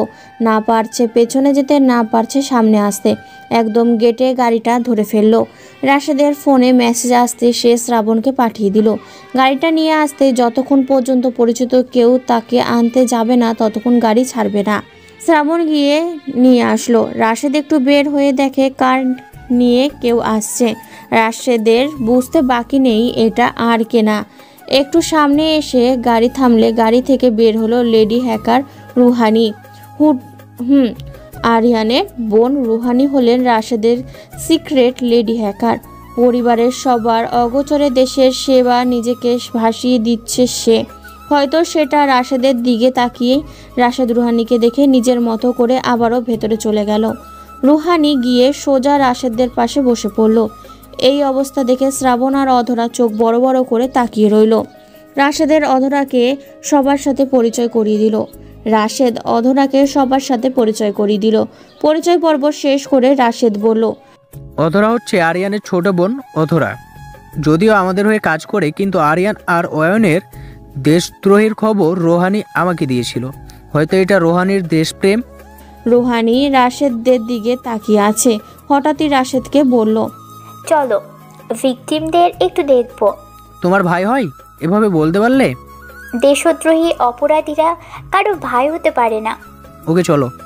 4 জন মিলে অয়ন আর আরিয়ানকে দেখতে গেল। 2 জন অজ্ঞান হয়েছিল। রাশেদদের ইশারা করতে শ্রাবণ গিয়ে তাদের মুখে পানি দিয়ে জ্ঞান ফিরল। 2 জন মারের চোটে ভালো করে কথা বলতে পারছে না। আরিয়ান ঝাপসা চোখে তার ছোট বোনকে এখানে দেখে অবাক হয়ে যায়। সে অবাক হয়ে রুহানিকে জিজ্ঞাসা করলো, তোমার মতো দেশদ্রোহীকে শাস্তি দেওয়ার জন্য আমি দেশের কল্যাণে নিজেকে হারিয়ে দিচ্ছি। রুহানির কথায় আরিয়ান অবাক হয়ে গেল। তার বুঝতে বাকি নেই রুহানি এতদিন আরিয়ান আর অয়নের গতিবিধি পর্যালোচনা করছিল আর প্রতিটি আপডেট রাশেদকে দিচ্ছিল। হঠাৎই রাশেদের ফোনে একটা মেসেজ আসলে সে তাড়াতাড়ি সেখান থেকে বের হয়ে আসে। পেছন পেছন বাকিরাও। শ্রাবণ অয়ন আর আরিয়ানকে অজ্ঞান করে দেয়। তারপর রাশেদের পেছন পেছন সেও বের হয়ে আসে। রাশেদ সবাইকে থাকতে বলে গেটের দিকে চলে যায় আর বলে যায় আরকে 1 মিনিটের মধ্যে আসছে। রাশেদ তাড়াতাড়ি গেটে চলে যায়। খুব দ্রুত গতিতে একটা বাইক এসে থামে গেটে। রাশেদ বাইকের পেছনে বসে পড়ল। বাইকারের মাথার হেলমেট আর পুরো শরীরে ভয়ঙ্কর পোশাকে বোঝা যাচ্ছে এটা আর কেউ নয় আরকে। গেটের কাছে আসতেই সেখানে থাকা লোকগুলো ভয় পেয়ে যায়। হঠাৎই মৃত্যুর মানুষ তার সামনে। রাশেদ বাইকের পেছনে বসে পড়ল। তার কেউ কোনো কথা বলার সুযোগ পায়নি। বাইক সোজা এসে থামলো অয়ন আর আরিয়ানকে বেঁধে রাখা রুমের পাশে। মাথার হেলমেট খুলে দেখে ভয়ঙ্কর লাল চোখ, মুখে মাস্ক ও বাম হাতে তালুতে ছোট্ট করে লেখা আরকে। রাশেদ আর আরকে সোজা চলে গেল আরিয়ান আর অয়নকে বেঁধে রাখা রুমে। আরকের পেছনে পেছনে রাশেদও সেই রুমে ঢুকে পড়ে। যখন শ্রাবণ, রুহানি আর অধরা রুমে ঢুকতে যাবে তখনই রাশেদ নিষেধ করে, কারণ আরকে এখন নিজের আসল চেহারা দেখাবে রাধিকে। রাশেদ আর আরকে ভেতরে চলে গেল। আরকে দেখে অয়ন আর আরিয়ান কেঁদে ফেলল, কারণ সে বেঈমানদের কখনোই ক্ষমা করে না। অনেকে বলতে পারে শ্রাবণ তো তাদের অজ্ঞান করে ফেলেছিল, তাহলে আবার জ্ঞান ফিরল কখন? শ্রাবণ যখন অজ্ঞান করে ফেলেছিল তখন তাদের জ্ঞান ছিল, যাতে আর না মারে তাই অজ্ঞান হওয়ার অভিনয় করেছিল। তাই তো আরকের রুমে আসার সাথে সাথে দুজন ভয়ে কাঁদতে শুরু করলো। অনেক দিন ধরে রাশেদ আর আরকে একসাথে দেখা হয় না, তাই রাশেদ কিছুটা ইমোশনাল হয়ে আরকে জড়িয়ে ধরল। কুশল বিনিময় শেষে আরকে 1 পা 2 পা করে আরিয়ান আর অয়নের দিকে তাকাচ্ছে। আরকের সামনে যাওয়ায় তাদের অন্তরাত্মা কেঁপে উঠল। চোখে জল মাটিতে গড়িয়ে পড়ছে। মুখে মাস্ক থাকায় আরকের এই আসল চেহারা দেখা যাচ্ছে না। রুমে রাশেদ, আরকে আর অয়ন আরিয়ান ছাড়া কেউ নেই। অয়ন আর আরিয়ানকে যখন মারতে হবে নিজের চেহারাটা একটু দেখিয়েই নেওয়া উচিত মনে করলো আরকে। হ্যাঁ আমি। যখন মুখের থাকা মাস্ক খুলল আরকে, অয়ন বলে উঠল, আবারও সেই রহস্যের হাসি, যেটা দেখা আরিয়ান ভয় পেত। সে বুঝতে পারল না এই হাসির মানে, মনে করতে পারেনি এই হাসির আদৌ কে দিত। যখনই সামনে এলো তখন বুঝতে পারছে এর হাসির রহস্য। আরিয়ান সোজা আরকের পায়ে পড়ে গেল। ভাই আমাকে মাফ করে দেন, বিশ্বাস করেন আপনাকে মারার প্ল্যান আমার ছিল না। এসব করেছে ওই ইন্ডিয়ান এজেন্টের চিফ নিয়াজ। সে তো নিজের দেশের জন্য অন্য দেশের ক্ষতি করবে, তাই বলে তুমি এই দেশের সাথে বেমানি করবে? ভাই ভুলে গেছে, মাফ করে দেন। শেষ ইচ্ছা থাকলে বল, শেষ দিন আজ তোর। ভাই মাফ করে দেন, আজ জীবনে এসব করব না। তুই আমার টিমে ছিলে, কাজ করতি দেশের জন্য। নিয়াজের কথাই তুই আমাকে মারার প্ল্যান বানালি, এটা তো খুব বড় একটা অপরাধ। ভাই আরও কোনো কথা বলতে না দিয়ে দুইজনে মাথা শুট করে দিল। অনেক দিন পর আরকে গুলি চালালো। বারুদের গন্ধ নাক দিয়ে শুকে যেন এক পৈশাচিক শান্তি পেল সে। হঠাৎ পেছন দিয়ে রাশেদ বলে ওঠে, রবি। আরকে আর কেউ নয়, ভার্সিটির সেই আনস্মার্ট খ্যাত ছেলেটাই হলো আরকে, মানে রফিকুল হাসানের ছদ্মনাম আরকে। রবি আবারও মাস্ক পরে সেই রুম থেকে বের হলো। রাশেদ রবিকে নিয়ে আর একটা রুমে গেল। সবাই যেখানে বসা আছে। হঠাৎ শ্রাবণ, অধরা আর রোহানি। রুমটা খুব ভালো করে সাজানো, হয়তো সেটা রবি আসবে বলে। পাশের টেবিলে হঠাৎই ফোন বেজে উঠল। রাশেদ ফোন হাতে নিয়ে দেখে ওটা আরিয়ানের ফোনে আর কল দিচ্ছে চিফ নিয়াজ। রাশেদ রবিকে এই কথাটা বলল। সাথে সাথে রবি রাশেদকে ইশারা করলো কম্পিউটারের ফোনটা কানেক্ট করতে।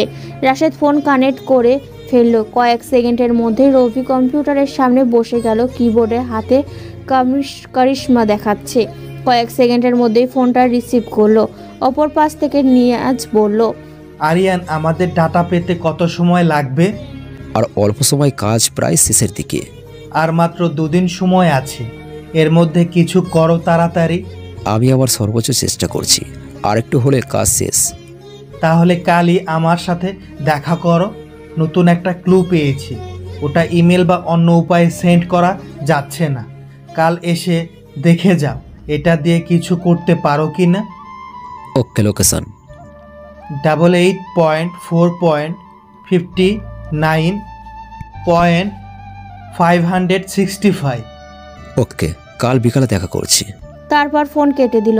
হঠাৎ কম্পিউটারের স্ক্রিনে রবি কিছু দেখতে পায়। তখনই রবি নিজের গান বের করে শ্যুট করে দেয় রুহানির হাঁটুতে। এমন অবস্থা রাশেদ সহ সবাই ভয় পেয়ে যায়। রুহানি শ্যুট করলো কেন, এটা তার প্রশ্ন। পায়ে গুলি লেগে রুহানির হাত থেকে ফোন পড়ে যায়।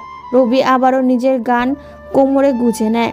রাশেদ সোজা এসে রবির সামনে দাঁড়িয়ে গেল। সবাই রুমে থাকলেও রাশেদের রাগ উঠে গেল হঠাৎ এমন শ্যুট করায়।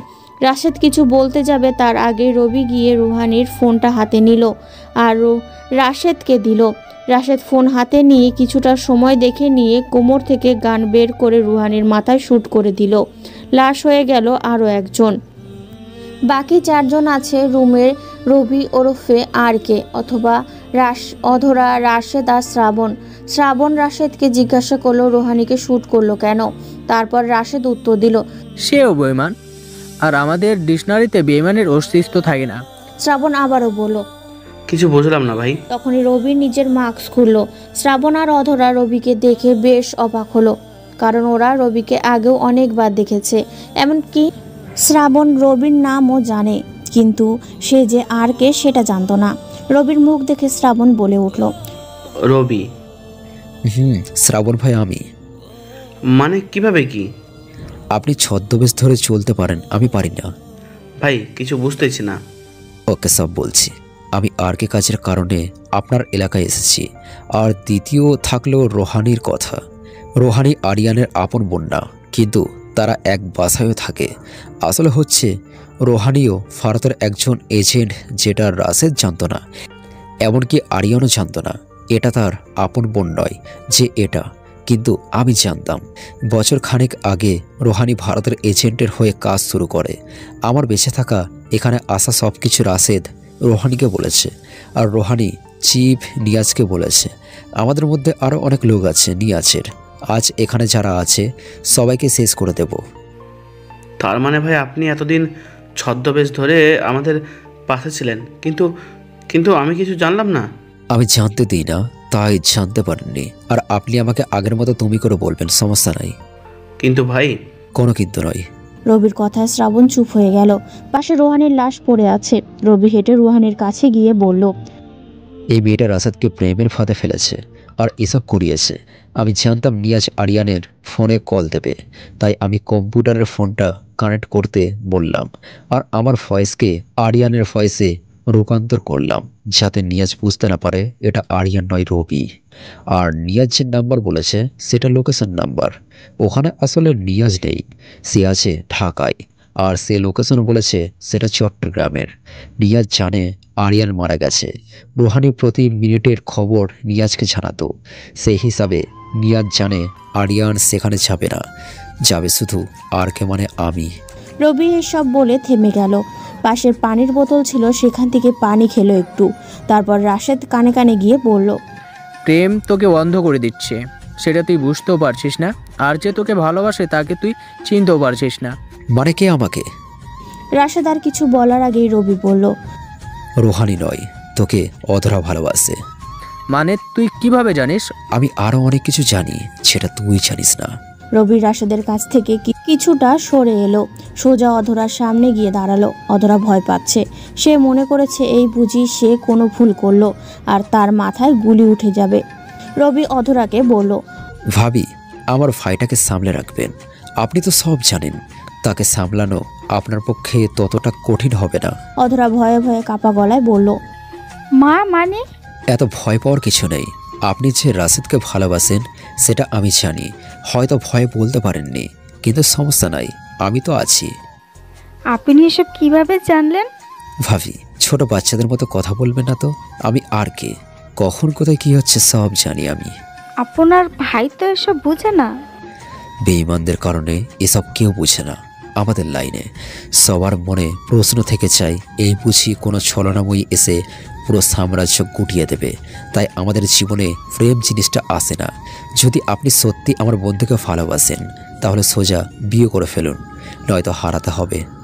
রবির কথায় অধরা বেশ লজ্জা পেল বটে, তাই তো মাথা নিচু করে ফেলল। রবি রাশেদের কানে কানে গিয়ে বলল, যদি অধরাকে তার ভালো লাগে তাহলে বিয়ে করে ফেলো। রাশেদ অধরার দিকে তাকিয়ে একটা মুচকি হাসি দিল আর ছোট করে বলল, ওকে। রবি আবারও রুহানির লাশের কাছে গিয়ে এক চোখে কিছু সময় তাকিয়ে ভাবল, কি ছলনাময়ী নারী তুমি! ভালোবাসার ফাঁদে ফেলে শেষ করে দিতে পারো পুরো চাইলে কিন্তু ভালোবেসে পুরো দুনিয়াকে তোমার মতো করে সাজাতে পারতে, কিন্তু তুমি তো ছলনাময়ী। এসব তো করার জন্য তোমার জন্ম। রবি শ্রাবণকে বলল, বাইরে তাদের যত লোক আছে সবাইকে সামনে থাকা খোলা মাঠে দাঁড় করাতে, আর রবির কথা শুনে শ্রাবণ যেন বসে না যায়। শ্রাবণের বুঝতে বাকি নেই এখন আরও কতগুলো বেঈমানের মাথার খুলি উড়ে যাবে। রবির রাশেদার অধরা রুমে বসে অপেক্ষা করছে যাতে শ্রাবণের কাজ শেষ হয়। রবির মাথায় হঠাৎ একটা আইডিয়া আসলো। এদিকে শ্রাবণ সবাইকে খোলা মাঠের লাইনে দাঁড় করিয়ে আবারও রবির কাছে ফিরে এলো। তখনই রবির আইডিয়াটা কাজে লাগলো।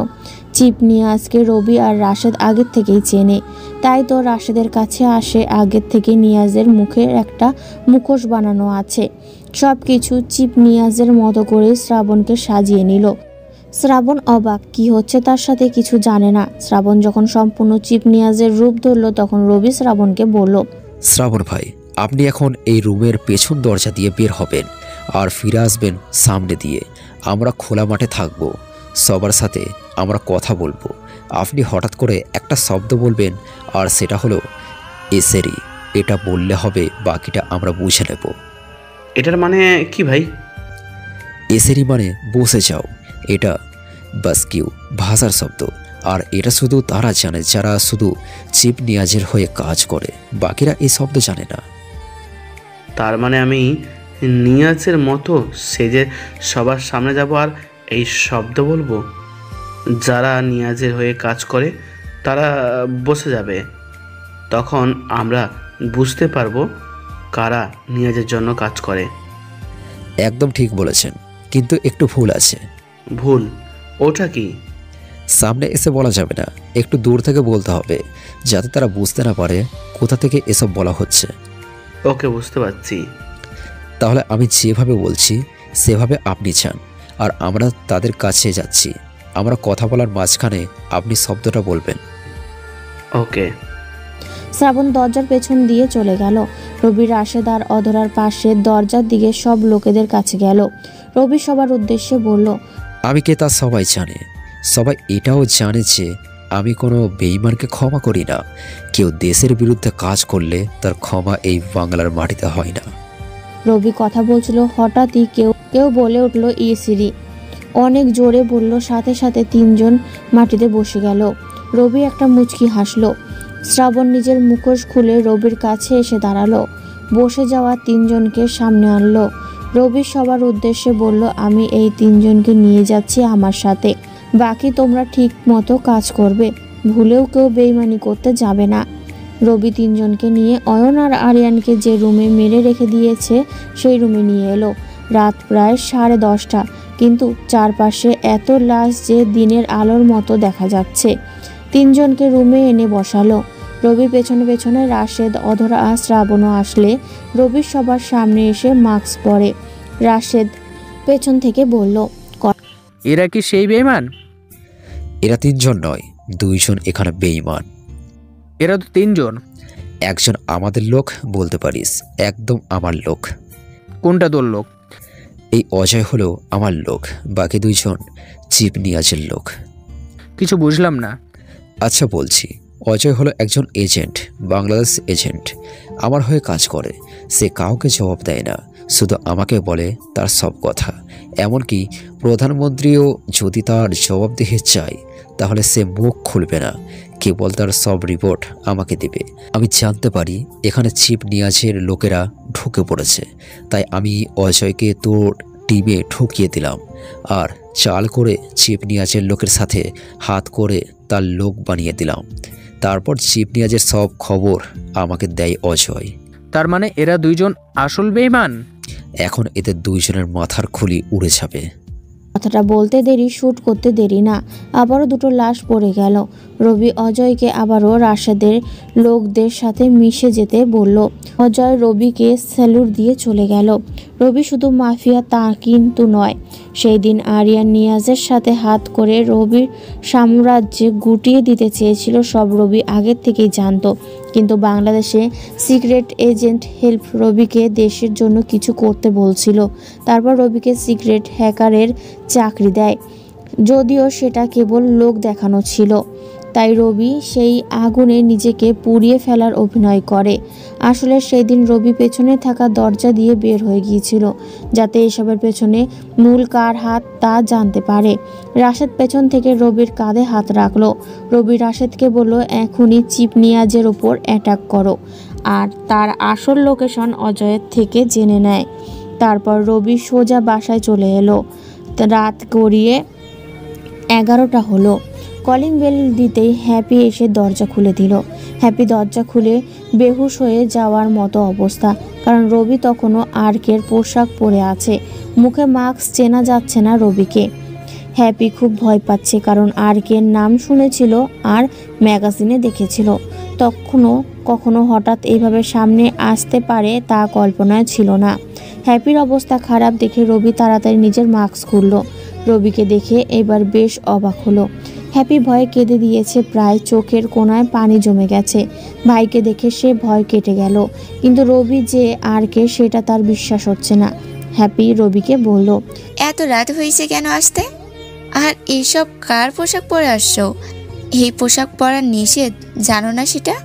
আরে বাহ, আমার মন তো অনেক বড় হয়ে গেছে, একসাথে অনেক প্রশ্ন করে। হ্যাঁ, বড় হয়েছি। এসবের মানে কি বলো? রাত হলো, কিছু কাজ ছিল তাই।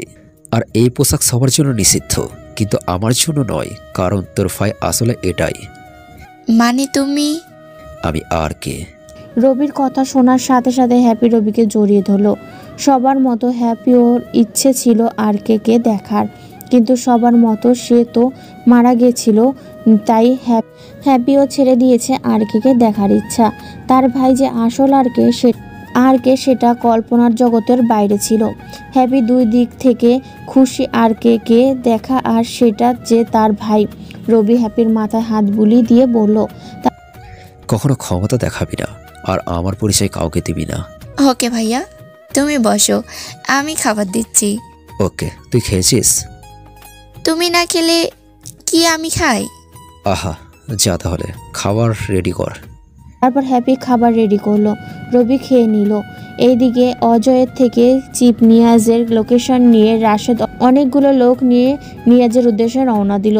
হ্যাপি মাকে বলল রবির খাবার খেয়ে ঘুমিয়েছে, কিন্তু সেটা তো রবি বোনের সামনে ঘুমোতে গেলেও সামনে যে মিশন আছে সেটা তো আর না করতে পারে না। এদিকে হ্যাপি রুমে চলে গেলে অপরদিকে রবি সবার অগোচরে বাসা থেকে বের হয়ে গেল। এদিকে রাশেদ আগে আগে অজয়কে নিয়ে চিপ নিয়াজের আস্তানায় পাঠিয়ে দিল। পেছন পেছন রাশেদ তো আছে, সাথে আরও লোকজনের সংখ্যা। নিয়াজের যে লোক পাচ্ছে তাকে সেখানে মেরে দিচ্ছে। এভাবে একের পর এক লোককে মেরে সবাই নিয়াজের মূল আস্তানায় চলে গেল। সবাই চারপাশে ঘিরে ধরল। যখনই রাশেদ ভেতরে ঢুকতে যাবে তখনই পেছন থেকে রবি রাশেদের কাঁধে হাত দিল, অবশ্য মাস্ক পরা অবস্থায়। রাশেদ রবিকে দেখে একটা মুচকি হাসি দিল। রবি আর রাশেদ একসাথে নিয়াজের রুমে ঢুকে পড়ল। নিয়াজ তখনও ঘুমোচ্ছে। রবি গিয়ে একটা চেয়ার নিয়ে বসলো। রাশেদ তার আগে কিছু কাজ করে নিল। নিয়াজ গভীর ঘুমে আচ্ছন্ন। হঠাৎ কারো উপস্থিতি বুঝতে পেরে তার ঘুম ভেঙে গেল। হঠাৎই রুমে আরকে দেখে নিয়াজ বেশ ভয় পেয়ে গেল, কারণ এটা নিয়াজের গোপন আস্তানা, কেউ এখানে আসতে পারে না। নিয়াজ তাড়াতাড়ি উঠে পাশে রাখা গুলি হাতে নিল। রবি নিয়াজের গুলি নেওয়া দেখে একটা মুচকি হাসি দিল। নিয়াজ গুলি ধরে হাসতে হাসতে বলল, আজ তাহলে আরকে আমার কাছে ধরা দিল? রবি তখনও হাসছে। পাশে রাশেদ দাঁড়িয়ে আছে। চিপ নিয়াজ গুলি ধরে রবিকে বলল, তোর মুখোশ খোল দেখি একটু তোকে। রবি বাধ্য মানুষের মতো নিজের চেহারা দেখালো। নিয়াজ হাসতে হাসতে বলল, এই পিচ্চি তাহলে আর কে? পুরো দুনিয়া কাঁপাচ্ছে। পিচ্চি শব্দটা রবি কখনোই নিজের জন্য শুনবে তা ভাবেনি। রবি এবার বেশ হাসি পেল। রবির হাসি দেখে নিয়াজ বলল, আজকে তোকে এখানে শেষ করে দেব। চারপাশে আমার লোক, একটা ডাক দিলে সবাই চলে আসবে, তোকে টুকরা টুকরা করে দেবে। রবি এবার চিপ নিয়াজকে বলল, ডাক তাহলে। চিপ নিয়াজ এবার একটু ভয় পেল। সবাইকে ডাকলো, কিন্তু কেউ আসলো না। অবস্থা খারাপ বুঝতে পেরে নিয়াজ রবিকে শ্যুট করে দিল, কিন্তু একই গুলি তো বের হয় না। রবি হাসতে হাসতে বলল, বুলেট রাশেদের হাতে। রাশেদ তার হাতে থাকা বুলেট দেখালো। তার মানে রাশেদ আগেই বুলেটগুলো বের করে নিল। রবি গিয়ে নিয়াজের ল্যাপটপ নিয়ে কি যেন করলো। নিয়াজের ফোন অ্যালার্ট আসলো, তার ব্যাংকের অ্যাকাউন্ট হ্যাক হয়ে গেছে। রবি হাসতে হাসতে বলল, শুধু তার অ্যাকাউন্ট নয়, তার পুরো ভারতের সব ব্যাংক অ্যাকাউন্ট শেষ করা আমার বাম হাতের কাজ। অন্য দেশের ক্ষতি করা তোর কাজ, তাই আজ তোর জীবন শেষ। রবি নিয়াজের সাথে কথা বলে সময় নষ্ট করতে চায়নি, তাই শ্যুট করে দিল। নিয়াজের ব্যাংক অ্যাকাউন্টের সব টাকা গরিব মানুষের ফোনে দিয়ে দিল। রবি একটা মুচকি হাসি দিল। শেষ হলো কিছু দেশদ্রোহী আর অপদার্থ কিছু মানুষ। সবাই চায় আর্কের মতো মানুষ যেন বাংলাদেশে একটা হলেও তৈরি হয়। কাজ শেষ করে রবি সবার অগোচরে আবারও বাসায় চলে এলো। সকালে ঘুম থেকে উঠে ভার্সিটিতে গেল। আজকে কি একটা এক্সাম আছে, যেটা স্যার বলেছিল। সবাইকে একটা প্রশ্ন করলো, সেটার উত্তর যে মেলাতে পারবে সেই হবে আজীবন সবার কাছে স্মৃতির মানুষ। সবাইকে ট্রাই করতে দেওয়া হলো, কিন্তু কেউ পারল না। শেষে কেবল অরণি আর রবি বসে আছে। আজ অরণি রবির পাশে বসলো। অরণি গেল, কিন্তু সেও পারেনি। সবার শেষে রবি ছিল। স্যার সবাইকে বলল, তোমাদের মধ্যে কেউ পারোনি, তোমাদের কারো নাম কেউ মনে রাখবে না। পেছন থেকে রবি দাঁড়িয়ে গেল। স্যার, আমি এখনো করিনি। রবির কথা শুনে সবাই হেসে দিল। এই হাবাগোবা ছেলেটা এই সমস্যার সমাধান করবে? রবির কথা শুনে স্যারও বিকৃত নিয়ে বলল, তোমার দ্বারা এসব হবে না। রবি বুঝতে পারলো স্যার সবার সামনে তাকে আবার অপমান করলো। রবি চিন্তা করলো, এই সমস্যার সমাধান যদি রবি করে দেয় তাহলে স্যার তার উপযুক্ত জবাব পেয়ে যাবে। স্যার চলে যেতে চাইলে রবি থামতে বলে। স্যারের টেবিল থেকে কলম নিয়ে 2 মিনিটের মধ্যে রবি এই সমস্যার সমাধান করে দেয়। স্যার অবাক হলো, এত তাড়াতাড়ি শেষ করলো, তাও নিখুঁতভাবে করতে পারলো। সবাই রবির সমাধান বের করতে অবাক হয়ে যায়। স্যার এবার বুদ্ধি করে আরও একটা সমস্যা দিল রবিকে, কিন্তু সেটাও রবি 3 মিনিটের মাথায় সমাধান করে ফেললো। এবার স্যারের বুঝতে বাকি নেই, রবি বাইরের থেকে যেমন দেখা যায় আসলে সে তেমন নয়। রবি আসলে অনেক বড় খিলাড়ি। স্যার কিছু বলতে যাবে তার আগেই রবি বলল, পোশাক মানুষের ভেতরে কি আছে তা বলে দেয় না। স্যারকে কিছু বলতে না দিয়ে রবি সোজা বের হয়ে গেল। রবির পেছনে অরণিও বের হয়ে গেল। রবি সোজা একটা গাছের নিচে বসলো। একটু পর রবি অরণিকে বলল, আমি আজ এখান থেকে চলে যাব। মানে কই যাবে? আমার শহরে চলে যাব। কেন? এখানে থাকলে কি সমস্যা? আমি এখানে পড়তে আসিনি, কাজে আসছি। কাজ শেষ, এখন চলে যাব। আমি এত কিছু জানি না, তুমি যাবে না। এখানে আমার কেউ নেই, কিছুই নেই। আমি আমার বাসায় চলে যাব। কে বলেছে কেউ নেই? আমি আছি তো। মানে?